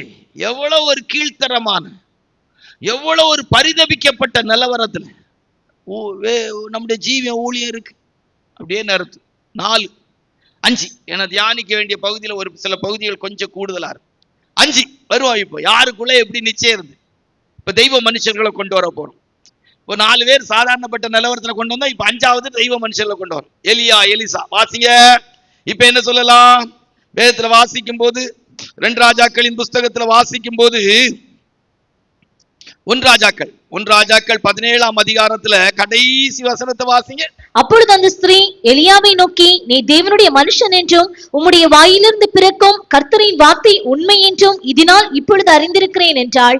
ஆமா, கர்த்தருடைய பரிசுத்த நாமத்துக்கு மகிமை உண்டாகட்டும். இப்போ எலியா, எலிசா அல்ல அற்புதங்கள். எங்க பிள்ளை சூனைமூராளாகிய பிள்ளை செத்து போச்சுங்க. பிள்ளைய கொண்டு படுக்கையில போட்டிருக்கு. இப்ப ரூமுக்குள்ள போனாரு, கதவை பூட்டினார் எலிசா. எலியா சாரிபாத் ஊர் உண்டே உதவேண்டிய மகன் இறந்து போயிட்டான். அவனும் ரூம்ல கொண்டு போயிட்டு அவருக்கு ஒரு நிச்சயம் இருக்குதுங்க. ஜெபம் பண்ணி அவன் மேல குப்புறப்படுத்தா அவன் உயிரோடு எழும்பி இருப்பான். பரிசுத்த பவுல் ஆண்டவராய் இயேசப்பா விடுங்க, அவங்க அந்த சிறு பெண் 500 விதவை வாலிபனை எழுப்ப அவர் ஆண்டவர் தேவன். பரிசுத்த பவுல் ஐத்திக்கு அணைச்சிட்டு உயிர் இருக்குன்னு சொல்லி பெரிய பிரசங்கம் பண்ணிட்டு வந்திருக்கிறாருங்க. இன்னைக்கெல்லாம் சபைகள்ல ரொம்ப நேரம் பிரசங்கம் பண்ணா விசுவாசிகளுக்கு ரொம்ப கஷ்டமா இருக்குது. ஆண்டவர் வனாந்தரத்துல சாப்பாடே கொடுக்காம 3 நாள் பிரசங்கம் பண்ணியிருக்காரு. பண்ணாங்களா பண்ணலையா? பரிசுத்த பவுல் அவங்க ராத்திரி ஃபுல்லா பிரசங்கம் பண்ணி ஒருத்தன் கீழே விழுந்து செத்த பிற்பாடு கூட உயிரோடு எழுப்பாவும் பிரசங்கம் பண்ணிட்டு இருந்திருக்கிறார். இன்னைக்கு இருக்கிற பெந்தகோஸ்து சபை விசுவாசிகளுக்கெல்லாம் 2 மணி நேரம் 1.5 மணி நேரம் 2.5 மணி நேரத்துல ஆராதனை முடிச்சிடணும் விரும்புறாங்க. பிரசங்கம் அப்படி எல்லாம் பேசக்கூடாதுன்னு நினைக்கிறேன். நம்ம போற இடங்கள் எல்லாம் 1.5 1.25 2 மணி நேரம் பேசுறதுக்கு வாய்ப்பு தரான். சரியா? Right, okay. இப்போ வரும் கருத்துக்கு வரும். எலியா, எலிசா, நம்ம அப்போஸ்தலனாகிய பவுல் அவர்கள், பேதுரு அவங்க, இவங்களுக்கெல்லாம் என்ன நிச்சயம் இருந்திருக்குங்க? தபித்தாளை குளிப்பாட்டி கொண்டு போட்டிருக்குங்க. குளிப்பாட்டி கொண்டு போட்டிருக்கு. இன்னைக்கு சாயங்காலம் எங்கேயாவது புதுடிப்புல குளிப்பாட்டி போட்டிருக்கிற ஒரு பிரேதத்திட்ட என்ன கூட்டு போங்க. எப்படி இருக்கும்னு நினைக்கிறீங்க? ஒரு தாய் சிஸ்டர்ஸ கூட்டு போயிருவேன். ஒரு தாய் தேற்றுவது போல் என் நேசர் தேற்றுவார், ஒருபோதும் கைவிடார், ஒரு நாளும் விலகிடார். கவலைப்படாங்க, கர்த்தர் எல்லாம் நன்மைக்கு தான் செய்வார். அன்றையோடைய தீர்மானத்தின்படி அழைக்கப்பட்டவளாய் தேவனிடத்துல அன்பு கூறுவளுக்கு சகலம் நம் பிள்ளைகளா இருந்தா, ஒருவேளை இந்த பிள்ளை வளர்ந்து நாள் ஒரு காலத்துல தப்பான வழியில போயிடக்கூடாது ஆண்டவர் எடுத்துட்டு போயிருப்பார். இப்ப அந்த பிள்ளை ஆண்டோட்ட தானே போயிருக்கும். ஒரு இள வயதுல இருக்கிற ஒரு 40 வயசுல உள்ள ஒரு ஆம்பளை இறந்துட்டா ஒன்னும் கவலைப்படாங்க. எங்க சபையில எல்லாம் இப்படி விதவையானவங்களுக்கு கவர்மெண்ட்ல வேலை கிடைச்சிருக்கு. இன்னைக்கு நல்லா இருக்கிறாங்க. அதனால நீங்க கவலைப்படக்கூடாது. அது ஒருவேளை அவர் குடிகாரரா இருந்தா ஆண்டவர் உங்களை ரொம்ப கஷ்டப்பட்டதுனால இனி உங்களை நிம்மதியா இருக்கிறதுக்கு வச்சிருக்கிறார். ரொம்ப குடும்பத்துக்கு ஏற்ற ஒரு வயதானவங்களா இருந்தா, வயசு தானே, இனி எல்லாரும் ரொம்ப வருத்தப்படாங்க. எல்லாரும் போறது போல தானே. வேதத்துல எல்லாரும் மரித்து போயிருக்காளே அப்படின்னு சொல்லி ஆறுதல் கூறி சோமொன்னு எப்போ அடக்கம் வச்சிருக்கிறீங்க? நாளை காலையில ஒருவேளை எனக்கு வர வாய்ப்பு இருந்தா வருவேன். சிஎஸ்ஐல வச்சிருக்கிறீங்க, சரி பரவாயில்ல, ஒன்றும் நீங்க கவலைப்படாங்க. நான் இடையில வந்து உங்களை சந்திக்கிறேன். ஏதாவது கஷ்டங்கள் இருந்தா சொல்லுங்க, பணம் தாரேன், உதவி செய்யறேன்னு சொல்லிட்டு வந்திருக்கோம். என்ன ஒரு நிச்சயம் பாருங்க. தபித்தாளை குளிப்பாட்டி கொண்டு படுக்க வச்சிருக்குங்க. போய் ஜோம் பண்ணி தபித்தாளை எழுந்துருன்னு எழுப்பி விட்டுட்டாரு. அல்லேலூயா. இவங்களுக்கு பிரசங்கம் புரியுதா? என்ன ஒரு நிச்சயம் இருந்திருக்கு பாருங்க. ஐத்திக்கு அணைச்சிட்டு இவன் உயிர் இவங்கிட்ட தான் இருக்கு. அவன் செத்து போனான்னு பைபிள் எழுதிருக்கு. அவனை அணைச்சிட்டு உயிர் இருக்கு நீ பிரசங்கம் பண்ணிட்டு வந்து அவனை உயிரோடு எழுப்பி விட்டு போயிட்டாரு. என்ன ஒரு நிச்சயம் இருக்கு. அல்லேலூயா. இப்ப என் போன்ற ஊழியர்களுக்கு எல்லாம் அந்த நிச்சயம் இருக்கு நீ நினைக்கிறீங்க? அவ்வளவு பித்தலாட்ட பிரசங்கம். உண்மையில சீரியஸா காலையில சொல்றேன், பித்தலாட்ட பிரசங்கத்துல இப்ப பித்தலாட்டம் காட்டுற. அதனால்தான் நீங்களும் பித்தலாட்ட கூட்டமா மாறிட்டீங்க. மொத்தத்துல பிரசங்கம் கேட்டது மாதிரி கேட்பீங்க. ஆனா உங்ககிட்ட கீழ்ப்படுதல் இருக்கா? உங்கள்கிட்ட நம்பிக்கை இருக்கா? விசுவாசம் இருக்கா? ஏன்னா நாங்க தானே உங்களை பித்தலாட்ட கூட்டமா வச்சோம். இதோ கர்த்தர் நம்முடைய மத்தியில வந்திருக்கிறார். இந்த காலை ஆராதனையிலே ஆண்டவர் நம்முடைய மத்தியில வந்திருக்கிறார். உன்னை தொடுகிறார். இதோ உனக்கு சுகத்தை தருகிறார். மருந்து எடுக்கிறோம், மருந்து எடுத்துக்கிட்டு தான் இருப்பான். இன்சுலின் போடுறோம், இன்சுலின் போடுறதான் செய்வான். கிட்னி போனவன் கிட்னி போய் தான் கிடக்கும், காற்று போனவன் காற்று போய் தான் கிடக்கும், நுரையீரல் பாதிக்கப்பட்ட நுரையீரல் பாதிச்சா இருக்கும், காலுகை வலியில உள்ளவருக்கும் வலியில தான் இருப்பான். நாங்க போக்குல சொல்லுவோம், அடிச்சு பிசுற எடுப்போம், பித்தலாட்டம். அதான் அழகா சொன்னோம். 1 ராஜாக்களின் புஸ்தகம் 17ஆம் அதிகாரம் 24வது வசனத்தை வாசிக்கும் போது சாரிபாத் விதவை சொல்றான். சொல்லுங்க, வாசிங்க. அப்பொழுது அந்த ஸ்திரீ எலியாவை நோக்கி, நீ தேவனுடைய மனுஷன் என்றும் தேவனுடைய மனுஷன் என்றும். சாத்தான் பிசாசு சொல்றான், ஏசப்பாவையும் தெரியும், பவுலையும் தெரியும், உங்களையும் தெரியும். நீர் தேவனுடைய மனுஷன் என்று உம்முடைய வாயிலிருந்து பிறக்கும் கர்த்தரின் வார்த்தை உண்மை என்றும். நான் சொல்லும் போது பித்தலாட்டமா பேசுறோங்கிறது இதுக்கு தான் சொன்னேன். ஒரிஜினலா நாங்க உண்மையிலே ஒரு ஆராதனை நடத்துவோம், ஆனால் கர்த்தர் நம்முடைய மத்தியில வந்திருக்கிறார், கர்த்தர் உன்னை சுகமாக்குறான்னு சொன்னா வியாதியஸ்தங்க சரியா சுகமாக்கப்படுவாங்க. அதுதான் கரெக்ட். அல்லேலூயா. இல்லையே, இன்னைக்கு அப்படி ஊழியக்காரங்களை பார்க்க முடியல. நான் இல்ல, ஏதோ தெய்வீக சுகத்துல இருக்கிற ஒரு 7-8 பேர் வந்து ஜெபம் பண்ணா சுகமாகுது. மற்றபடி மருந்து எடுக்கிறவங்களுக்கு எல்லாம் சுகமாகுதான்னு என்னால சொல்லவே முடியல. தெய்வீக சுகத்துல இருக்கிற ஒரு 7-8 பேருடைய விசுவாசத்தை கர்த்தர் கனம் பண்ணி நம்ம ஜெபம் பண்ணி விடுறோம். நம்ம ஜெபத்தால் அல்ல, அவங்களுடைய விசுவாசத்தோடு கூட அவங்க அந்த ஜெபம் ஒரு ஆறுதலா இருக்கிறனால சுகத்தை பெறாங்க. அதை இல்லைன்னு போய் சொல்ல முடியாது. சபையில் ஒரு 6-7-8 பேர் சுகத்தோடு தெய்வீக சுகத்தின் அனுபவத்துல மருந்து மாத்திரை இல்லாம வாழ்றாங்க. அவங்க வந்து வராங்க ஜெபம் பண்ணா, இல்லை நம்ம போய் ஜெபம் பண்றோம், அவங்களுக்கு ஒரு சுகமா. மற்றபடி உள்ளவங்களுக்கு எல்லாம் ஆகுதான்னு எனக்கு தெரியாது. அப்படி ஆனது போலே தெரியல, யாரையும் மருந்து எடுக்காம சுகமாக்கி விட்டது போல எனக்கு தெரியல. நம்முடைய தாயார் உயிரோடு இருந்த காலத்துல ஆஸ்பத்திரி போறவங்க அவங்கள்ட்ட வந்தா முதல்ல மருந்து எடுக்கிறத நிறுத்திட்டு தான் அவங்களுக்கு ஜெபம் பண்ணி அவங்களுக்கு சுகம் வாங்கி கொடுத்துருக்குறாங்க. அல்லேலூயா. உங்களுடைய இடத்துக்கு அவ்வளவு பெரிய சாட்சி உண்டாயிருந்து. அதுக்கு நம்ம சபையில கூட சாட்சியா இருக்கிறாங்க. டெய்லி சாயங்காலம் இது நம்ம பிரபோட்டு சுந்தர்னே அதுக்கு ஒரு பெரிய சாட்சி. அல்லேலூயா. அந்த காலங்கள் அப்படி. இன்னைக்கும் அவங்க இருந்தாங்கன்னா சபையில இருக்கிற ஏறக்குறைய ஜனங்களுக்கு மருந்து இல்லாம தெய்வீக சுகத்தை வாங்கி கொடுக்கறதுல அவங்க பெஸ்ட். அல்லேலூயா. இன்னைக்கு இல்லையே, நான் இல்லையே, வெட்கப்படுறேன். நிச்சயம் இல்லையே. அன்றைக்குள்ள எலிசா, பேதுரு அப்போஸ்தலன், என்ன சொன்ன அப்போஸ்தலன் பவுலுக்குள்ள நிச்சயம் இருந்துச்சு இல்லையே. வெறும் பித்தலாட்ட பிரசங்கம், படைப்புக்கு. சும்மா ஒரு ஊழியக்காரங்க பாஸ்டர் யாரு, எத்தனை வருஷம்? நான் 33 வருஷம், 1992 ஊழியத்துக்கு போனேன். இல்லை, உங்களுக்கு மட்டும் பேசக்கூடாதுல, எங்களுக்கும் பேசணுமே. அல்லேலூயா. சபையில கேன்சர் வந்தவங்களுக்கு மருந்து இல்லாம சுகம் வாங்கி கொடுத்திருந்தா பரவாயில்லை. ஆஸ்பத்திரி 10 நாள் விசிட்டிங் போயிருப்போம். அதுல என்ன பிரயோஜனம் இருக்கு? அல்லேலூயா. ஆமா, அவங்க சொல்லல ஆஸ்பத்திரி வந்தாங்க போனாங்க ஜெபம் பண்ணாங்கன்னு சொல்லி. இல்லையே, மருந்து தானே சுகமாக்கிச்சு. வந்ததும் போனையில என்ன பெரிய தெய்வீக ஒன்றும் சுகமும் இல்லைங்க, எல்லாம் பொய். உண்மையை சொல்ற பொய். இவங்க எல்லாம் மருந்து கொடுத்து சுகமாக்கல, நிச்சயம் இருந்துச்சு. நாங்கள் ஆராதிக்கிற தெய்வத்தை கொண்டு, என்னை அழைத்த தெய்வத்தை கொண்டு நான் ஜெபித்தால் கர்த்தர் உங்களை சுகமாக்குவார், உங்க உயிரை திருப்பி கொடுப்பார்னு நிச்சயம் இருந்துச்சு. அல்லேலூயா. இன்னைக்கு இல்லையே, வெட்கப்படுறேன். நான் வெட்கப்பட்டு இந்த பிரசங்கத்தை பண்றேன்,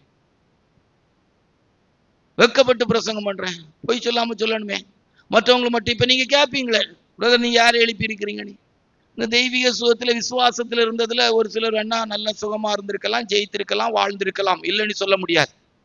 மருந்து எடுக்கிற கூட்டத்துக்கெல்லாம் மருந்தை நிறுத்தி உங்களுக்கு கர்த்தர் சுகம் தருவார்னு ஜெபம் பண்ணி சுகம் வாங்கி கொடுக்குற அளவுக்கு நான் இல்லைங்க. நீங்க மருந்து எடுக்காங்க. பாட்டிமாரே அப்படி சொல்ல முடியல, ஏன்னா ஒரு மாசத்துல செத்து போவாங்க. இங்க இருக்கிற 2-3 பாட்டிமாரெல்லாம் மருந்து எடுக்காங்கன்னா ஒரு மாசத்துல செத்து போவோம். ஒரே வாரத்துல தலை சுத்து வந்து செத்து போவோம், ஒரே வாரத்துல கீழே விழுந்து செத்து போவோம். அதுகளை கொல்ல எங்கிட்ட பலன் இல்லப்பா. அது பாவம் எப்படியாய் கிடந்து வாழ்ந்துட்டு போட்டு பரலோகத்துக்கு போவதோ போல எங்கன்னா மருந்து தின்னுட்டாங்கன்னு வீட்டு குடும்பத்தாரு கூட ஒரு 2-3 வருஷம் கூட வாழ்ந்துட்டு போட்டுன்னு நினைச்சிட்டு இருக்கோம். நிச்சயம் இப்படி தெய்வ மனிதருக்குள்ள சிலருக்கு மற்றவர்களுக்கு சுகத்தை கொடுப்பதற்கு, உயிரோடு எழுப்பதற்கு நிச்சயம் இருந்துச்சு. இந்த எண்ணி முடியாத ஊழியக்காரங்க வெறும் படம், வித்தலாட்ட படம். ரைட்டா? 6 5 ஆச்சா?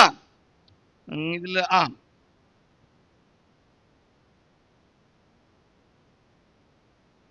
6 எபிரேயர்களின் நிருபம் 11ஆம் அதிகாரம் 17 இருந்து 19.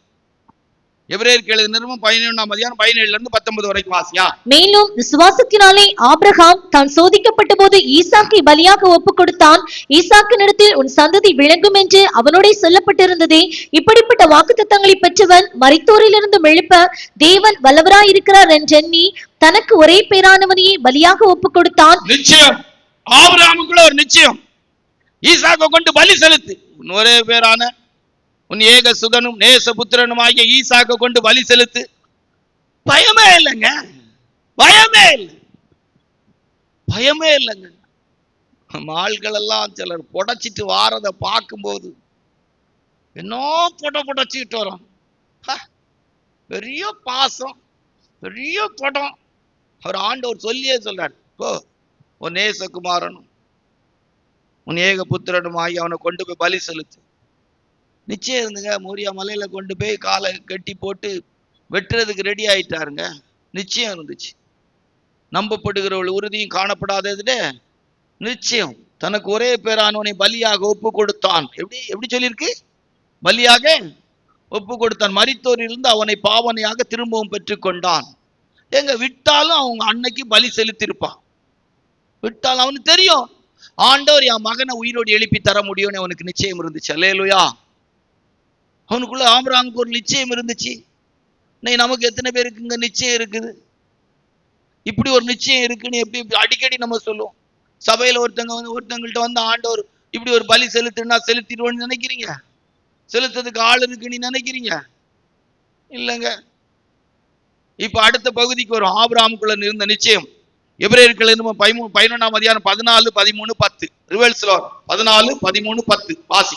இப்படி அறிக்கையிடுகிறவர்கள் சுயதேசத்தை நாடி போகிறோம் என்று தெரியப்படுத்துகிறார்கள்.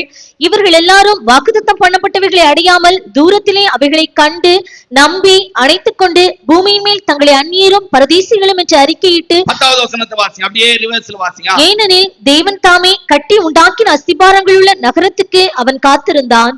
அப்படியே ரிவர்ஸ்ல வாசி பாத்தீங்கன்னா நல்லா இருக்கும். 14ல இருந்து அப்படியே போடுங்க. மறுபடியும் ஒருக்கா 14ல இருந்து வாசிய.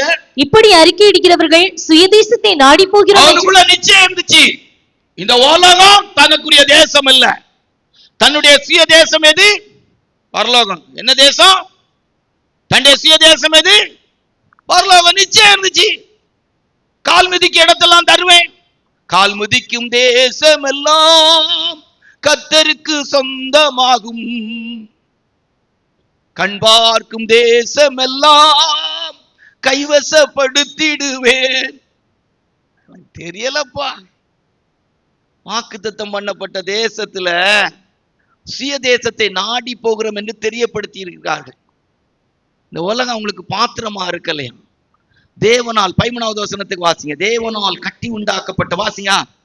இவர்கள் எல்லாரும் வாக்குத்தத்தம் பண்ணப்பட்டவைகளை அடையாமல் தூரத்திலே அவைகளை கண்டு தேசத்தை தூரத்திலே கண்டு நம்பி அணைத்துக் கொண்டு பூமியின் மேல் தங்களை அந்நியரும் பரதேசிகளும் என்று அறிக்கையிட்டு போடுறாங்க.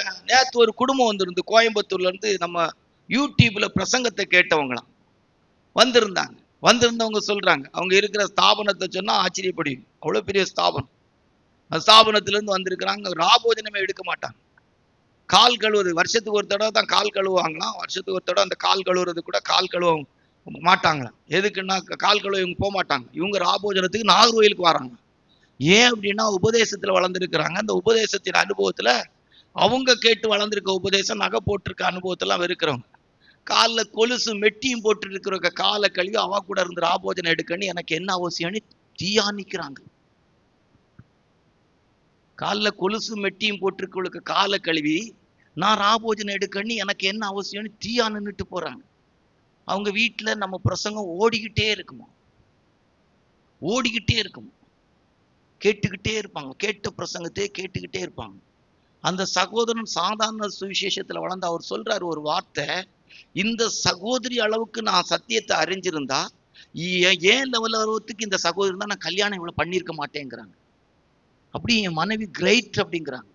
2 பேரும் வந்து பார்த்துட்டு சந்தோஷமா போறேன். எனக்கே ஆச்சரியம் ஆயிட்டு. நான் சொன்னேன், என்ன சொல்லியிருப்பேன்னு நினைக்கிறீங்க? நீங்க சொல்றதெல்லாம் கேட்கும்போது எனக்கு உங்ககிட்ட இருந்து எதையாவது கற்றுக்கொள்ளணும் போல இருக்குது.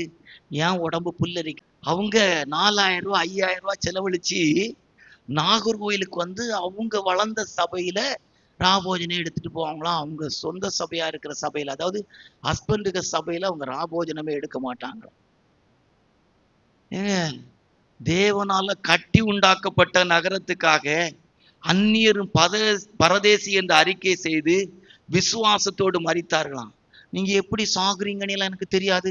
நீங்க சாகும்போது விசுவாசத்தோடு சாகணும். அல்லேலூயா. நீ பணத்தோடு சத்தியா, பொருளோடு சத்தியா, இதை சம்பாதிச்சியா, அப்படியெல்லாம் எனக்கு தேவையில்லை. என்ன நீங்க கொண்டு ஜெயில போட்டாலும் பரவாயில்ல, நீங்க விசுவாசத்தோடு மரிக்கிற விதத்துல நான் பிரசங்கம் பண்ணணும். சுய தேசத்தின் அனுபவத்தோடு மரிக்கணும். அல்லேலூயா. இதான் உண்மை. நம்முடைய ஊழியத்தின் மேன்மை அதுவாகத்தான் இருக்கணும். சுய தேசத்துக்கு நாடி போகிறோம். தங்களை அந்நியரும் பரதேசியும் என்று அறிக்கை செய்தார்கள். இப்போ 10வது வசனத்துக்கு மறுபடியும் வாங்க சீக்கிரமா. ஏனெனில் தேவன் தாமே கட்டி உண்டாக்கின அஸ்திபாரம் உள்ள நகரத்துக்காக அவன் காத்திருந்தான். இன்னைக்கு இருக்கிற ஊழியக்காரங்க எல்லாம் என்ன சொல்லன்னு தெரியலங்க. எவ்வளவு பணத்தை வச்சு எங்க இடம் வாங்கலாம், எவ்வளவு விஸ்தாரப்படுத்தலாம். ஆச்சரியமா இருக்கு, பயமா இருக்குங்க.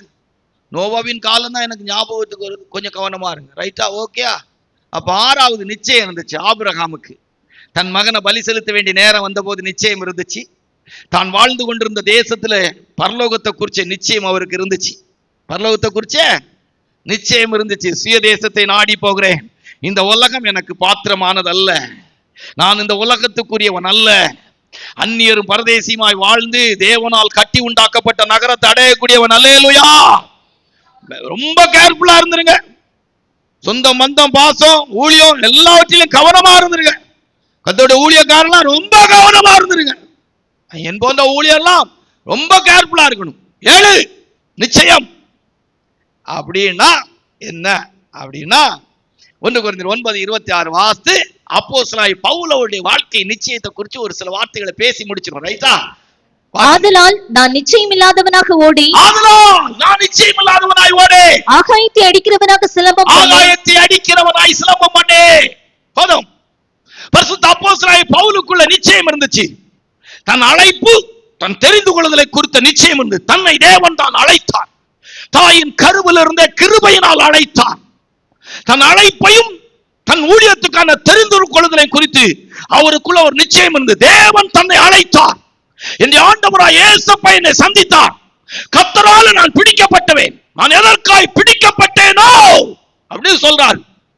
தாயின் வயிற்றில் இருந்த கிருபையினால் அழைத்த தெய்வம். ஒரு ஊழியத்துக்கு வர்றவனுக்கு நிச்சயம் இருக்கணும். தேவன் தான் என்ன அழைச்சாரு.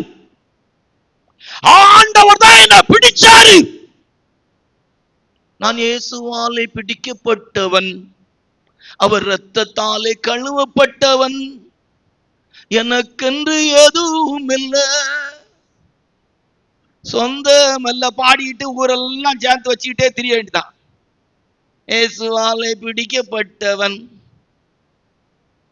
அவர் சொல்லாரு, நான் எதற்காய் பிடிக்கப்பட்டேன் அதை பிடித்துக் கொள்ள முடியும் ஆசையாய் தொடருகிறேன். அடைந்தாயிற்று, முற்றிலும் தேறினவன் என்று எண்ணுகிறதில்லை.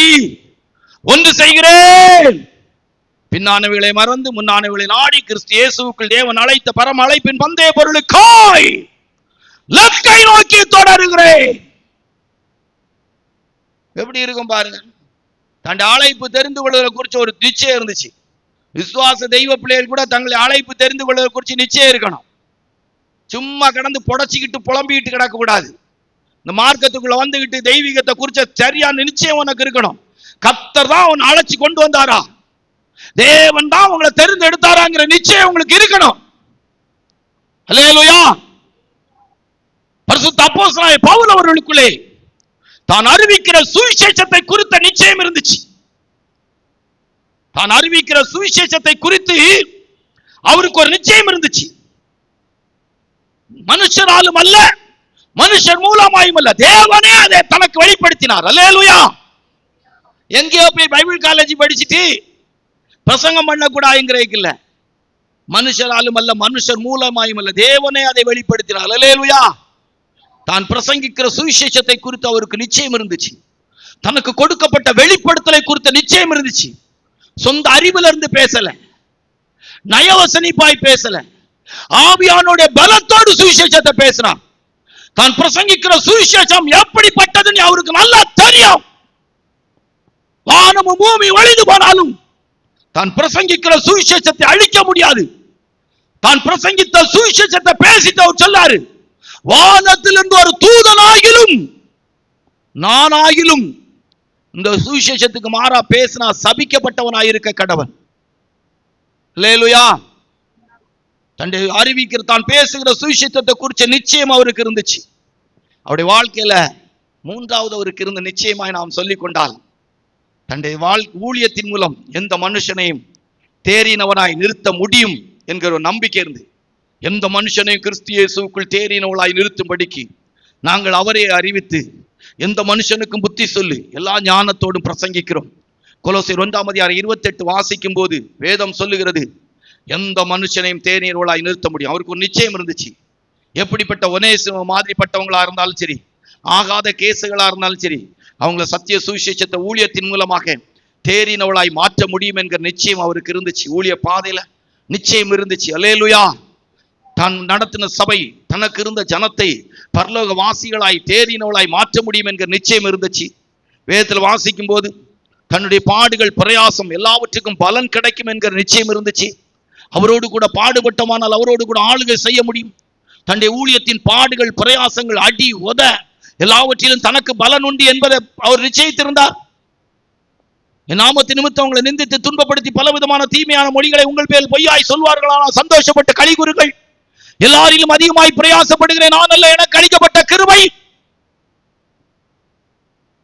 தன்னுடைய அடி, காவல், வேதனை, வஸ்திரம் இல்லாத நிலவரம், பசி, பட்டினி, நிர்வாணம், ஒரு பெரிய பட்டியல் வச்சிருக்கிறார். அத்தனை பாடுகள் மத்தியிலும் அவருக்கு ஒரு நிச்சயம் இருந்துச்சு, என் ஜீவனை பானபலியாய் வார்க்கிறேன். பாடுகளின் மத்தியில் அவருக்கு ஒரு நிச்சயம் இருந்துச்சு. இந்த பாடுபடுறதுக்கு விருப்பமும் இல்லை, பாடுபடுறதுல நிச்சயமும் இல்லை.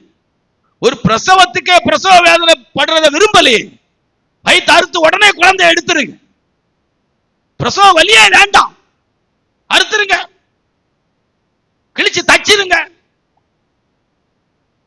பாடுகள் அவருக்கு ஒரு நிச்சயம் இருந்து, பாடுகளுக்கு மகிமை உண்டுங்கிற ஒரு நிச்சயம் இருந்துச்சு. அல்லேலூயா. இக்காலத்து பாடுகளில் நம்மிடத்தில் வெளிப்படுகிற மகிமைக்கு அநேக உபத்திரவத்தின் வழியாய் பரலோக ராஜ்யத்தில் பிரவேசிப்பது நமக்கு ஏற்றதாயிருக்கிறது. பரிசுத்த அப்போஸ்தலனாகிய பவுல் அவர்களுடைய வாழ்க்கையிலே பாடுகளின் அனுபவத்திலே பலன் கிடைக்கும் என்கிற நிச்சயம் அவருக்கு இருந்தது. பாடுகள் எல்லாம் பரலோகத்திலே மகிமையாய் மாறும் என்பது அவருக்கு நிச்சயமாயிருந்தது. தன்னுடைய குடியிருப்பை குறித்து அவருக்கு ஒரு நிச்சயம் இருந்தது. நம்முடைய குடியிருப்பு பரலோகத்தில் இருக்கிறது. நம்முடைய குடியிருப்பு பரலோகத்தில் இருக்கு. அங்கே இருந்து ஏசப்பா வந்து கூட்டு போவார். அல்லேலூயா. தன்னுடைய குடியிருப்பை குறித்து, நித்தியத்தை குறித்து, பரலோக ராஜ்யத்தை குறித்து அவருக்கு ஒரு நிச்சயம் இருந்தது. வேதத்தில் வாசிக்கும் போது நான் அல்ல என்கிற ஜீவியத்தை குறித்த ஒரு நிச்சயம் இருந்தது. உலகத்துல ஊழியம் செய்கிறதுல இருந்து, தான் பிறந்ததுல இருந்து, வளர்ந்ததுல இருந்து, வாழ்கிறதுல எல்லாவற்றிலும் நான் அல்ல, கிறிஸ்துவனை கூட சிலுவையில் அறையப்பட்டேன், ஆயினும் பிழைத்திருக்கிறேன், நான் அல்ல, கிருபை. கிறிஸ்தவனா பிறந்ததுல பிரயோஜனம் இல்ல, கிறிஸ்தவனா வாழ்கிறதுல பிரயோஜனம். கிறிஸ்துவாய், அந்த வசனத்தை வாசிங்க. கிறிஸ்துவனை கூட சிலுவையில் அறையப்பட்டேன், ஆயினும் பிழைத்திருக்கிறேன், இனி நான் அல்ல. கலாத்தியர் 2:20 வசனமா வாசிங்க. கிறிஸ்துவுடனே கூட சிலுவையில் அறையப்பட்டேன், ஆயினும் பிழைத்திருக்கிறேன், இனி நான் அல்ல, கிறிஸ்துவே எனக்குள் பிழைத்திருக்கிறார். நான் இப்பொழுது மாம்சத்தில் பிழைத்திருக்கிறதோ என்னில் அன்பு கொண்டு எனக்காக தம்மைத்தாமே ஒப்புக் கொடுத்த தேவனுடைய குமாரனை பற்றும் விசுவாசத்தினாலே பிழைத்திருக்கிறேன். நிச்சயங்க, கிறிஸ்துவனை கூட சிலுவையில் அறையப்பட்டேன், ஆயினும் பிழைத்திருக்கிறேன்.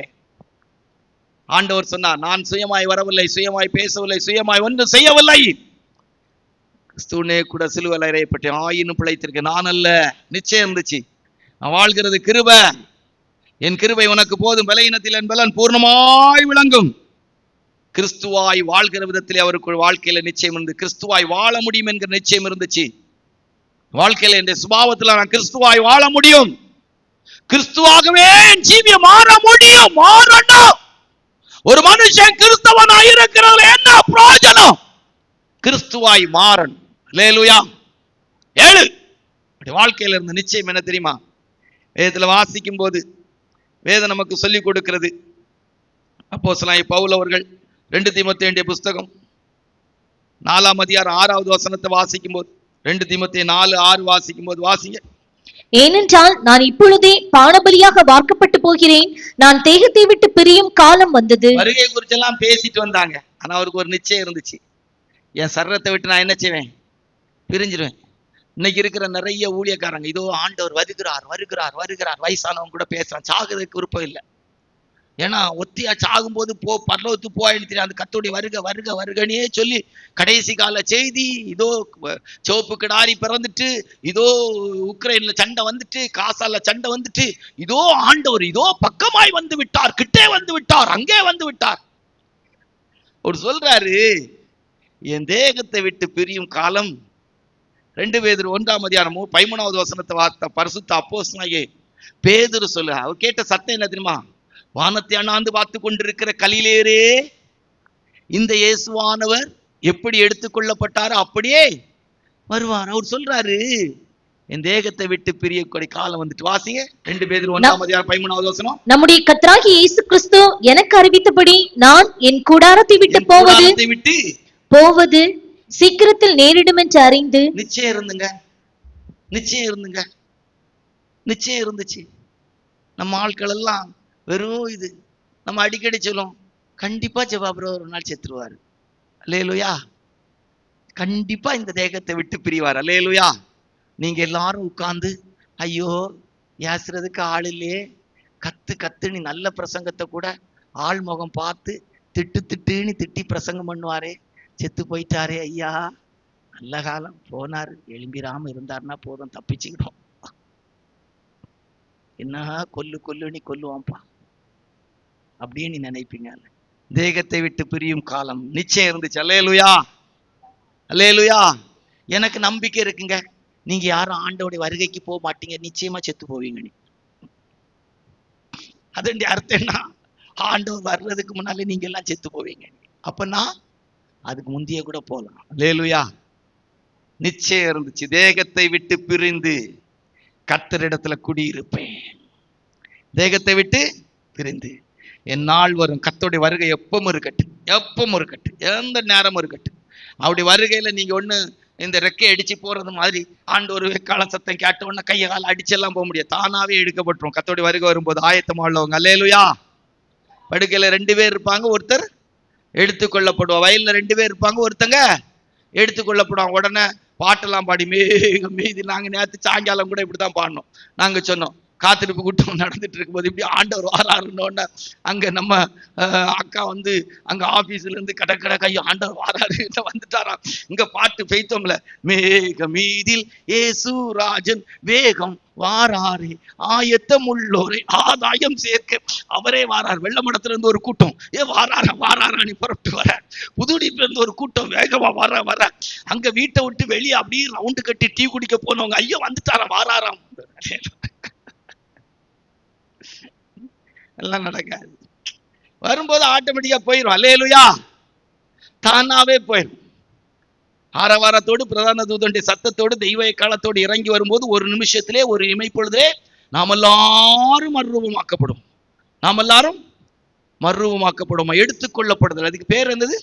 எடுத்துக்கொள்ளப்படுதல். நாம எதிரக்கி அடிச்சு மேக மீதில் ஏசு ராஜன் வேகம் வாராரே, ஆயத்தம் உள்ளோரே ஆதாயம் சேர்க்க அவரே.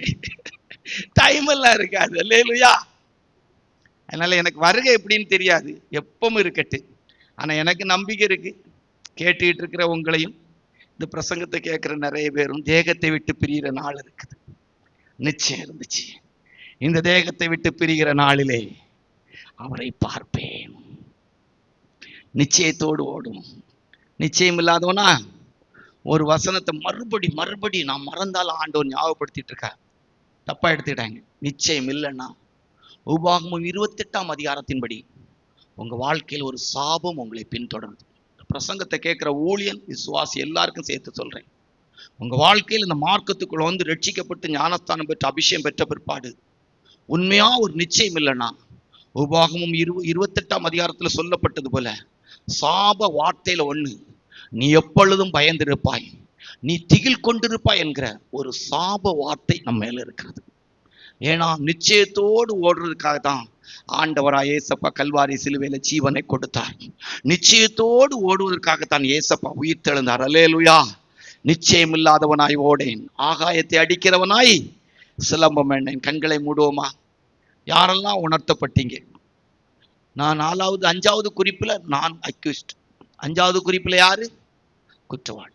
அன்றைக்கு எலியா, எலிசா, பேதுரு, அப்போஸ்தலனாய் பவுல் அவர்கள் அவருடைய ஊழிய நாட்களை எல்லாம் எடுத்து பார்க்கும்போது இன்றைக்கு நான் ஒரு குற்றவாளியா இருக்கிறேன். என்னால இவ்வளவு நிச்சயமா என்னால சொல்ல முடியல. அவ்வளவு நிச்சயமான வார்த்தையை பேசினாங்க. அவங்க சொன்ன வார்த்தை அப்படி நிறைவேறுச்சு. எலிசா சொன்னார், காற்றையும் காண மாட்டீர்கள், மழையையும் காண மாட்டீர்கள், பள்ளத்தாக்கு எங்கும் வாய்க்கால்களை எழுத்துப்புங்கள், தண்ணீர்னால் நிரம்பும். எலியா சொன்னார், மழை வராது, மழை வரல. அல்லேலூயா. சொன்ன வார்த்தைகள் அப்படியே நிறைவேறி இருக்கிறது. அல்லேலூயா. ஆனா இன்றைக்கு அப்படியெல்லாம் சொல்லி கரெக்டா செய்யறதுக்கு இல்லை. எலிசா சொல்லி விடுறான், யோர்தான்ல போய் 7 நேரம் முங்கு அப்படிங்கிறாரு, 7 நேரம் மூழ்கிறாரு. அவருடைய சரீரம் சிறுபிள்ளைய மாம்சத்தை போல மாறினது. அல்லேலூயா. இன்றைக்கு அவ்வளவு நிச்சயமா தேவனுடைய வார்த்தை என்னால பேச முடியல. பரலோகத்துக்குரிய வார்த்தையை பேசுறேன். ஒரு ஜனத்தின் சுகத்துக்காக, ஜனத்தின் விடுதலைக்காக அவ்வளவு நிச்சயமாய் கர்த்தரை கொண்டு ஆண்டோடைய வார்த்தையை சொல்லக்கூடிய இடத்துல நான் இல்லை. கண்களை மூடுவோம், முழங்கால்களை முடக்கும். நிச்சயம் இல்லாதவனாய் ஓடேன், ஆகாயத்தை அடிக்கிறவனாய் சிலம்பம் பண்ணேன் என்று சொன்ன வார்த்தையின்படி நம்பப்படுகிற உறுதியும் காணப்படாத என்று நிச்சயமா இருக்குது. ஒரு நிச்சயத்தின் அனுபவத்தை கர்த்தரிடத்துல கேளுங்க. ஆண்டவரே, ஒரு நிச்சயத்தோடு இந்த பாதையில ஓட எனக்கு உதவி செய்யுங்கய்யா. அந்த நாகமான் வீட்டில இருந்த அந்த சின்ன பிள்ளைக்கு இருந்த நிச்சயம் கூட எனக்கு இல்லை. அந்த பாவியான ஸ்திரீக்குள்ள இருந்ததான நிச்சயம் என் வாழ்க்கைக்குள்ள இல்லையா ஆண்டவரே? சூனேமியாளுக்குள்ள இருந்த நிச்சயம் எனக்குள்ள இல்லையே. தரிவு ராஜாவுக்குள்ள இருந்த நிச்சயம் எனக்குள்ள இல்லையே. எலியா, எலிசா, அப்போஸ்தலனாகிய பவுல் அவர்கள், பேதுரு அவர்களுடைய வாழ்க்கையில் இருந்த நிச்சயம் என் வாழ்க்கையில் இல்லை. ஆபிரகாமுக்கு இருந்த நிச்சயம் எனக்குள்ளே இல்லையே. பரிசுத்த பவுல் அவருடைய வாழ்க்கையில் இருந்த அந்த ஜீவியத்திலே ஊழியத்திலே இருந்த நிச்சயம் எனக்குள்ள இல்லையே என்று ஒப்புக் கொடுப்போம். கர்த்தர் நம்மை ஆசீர்வதிப்பாராக. ஆமென்.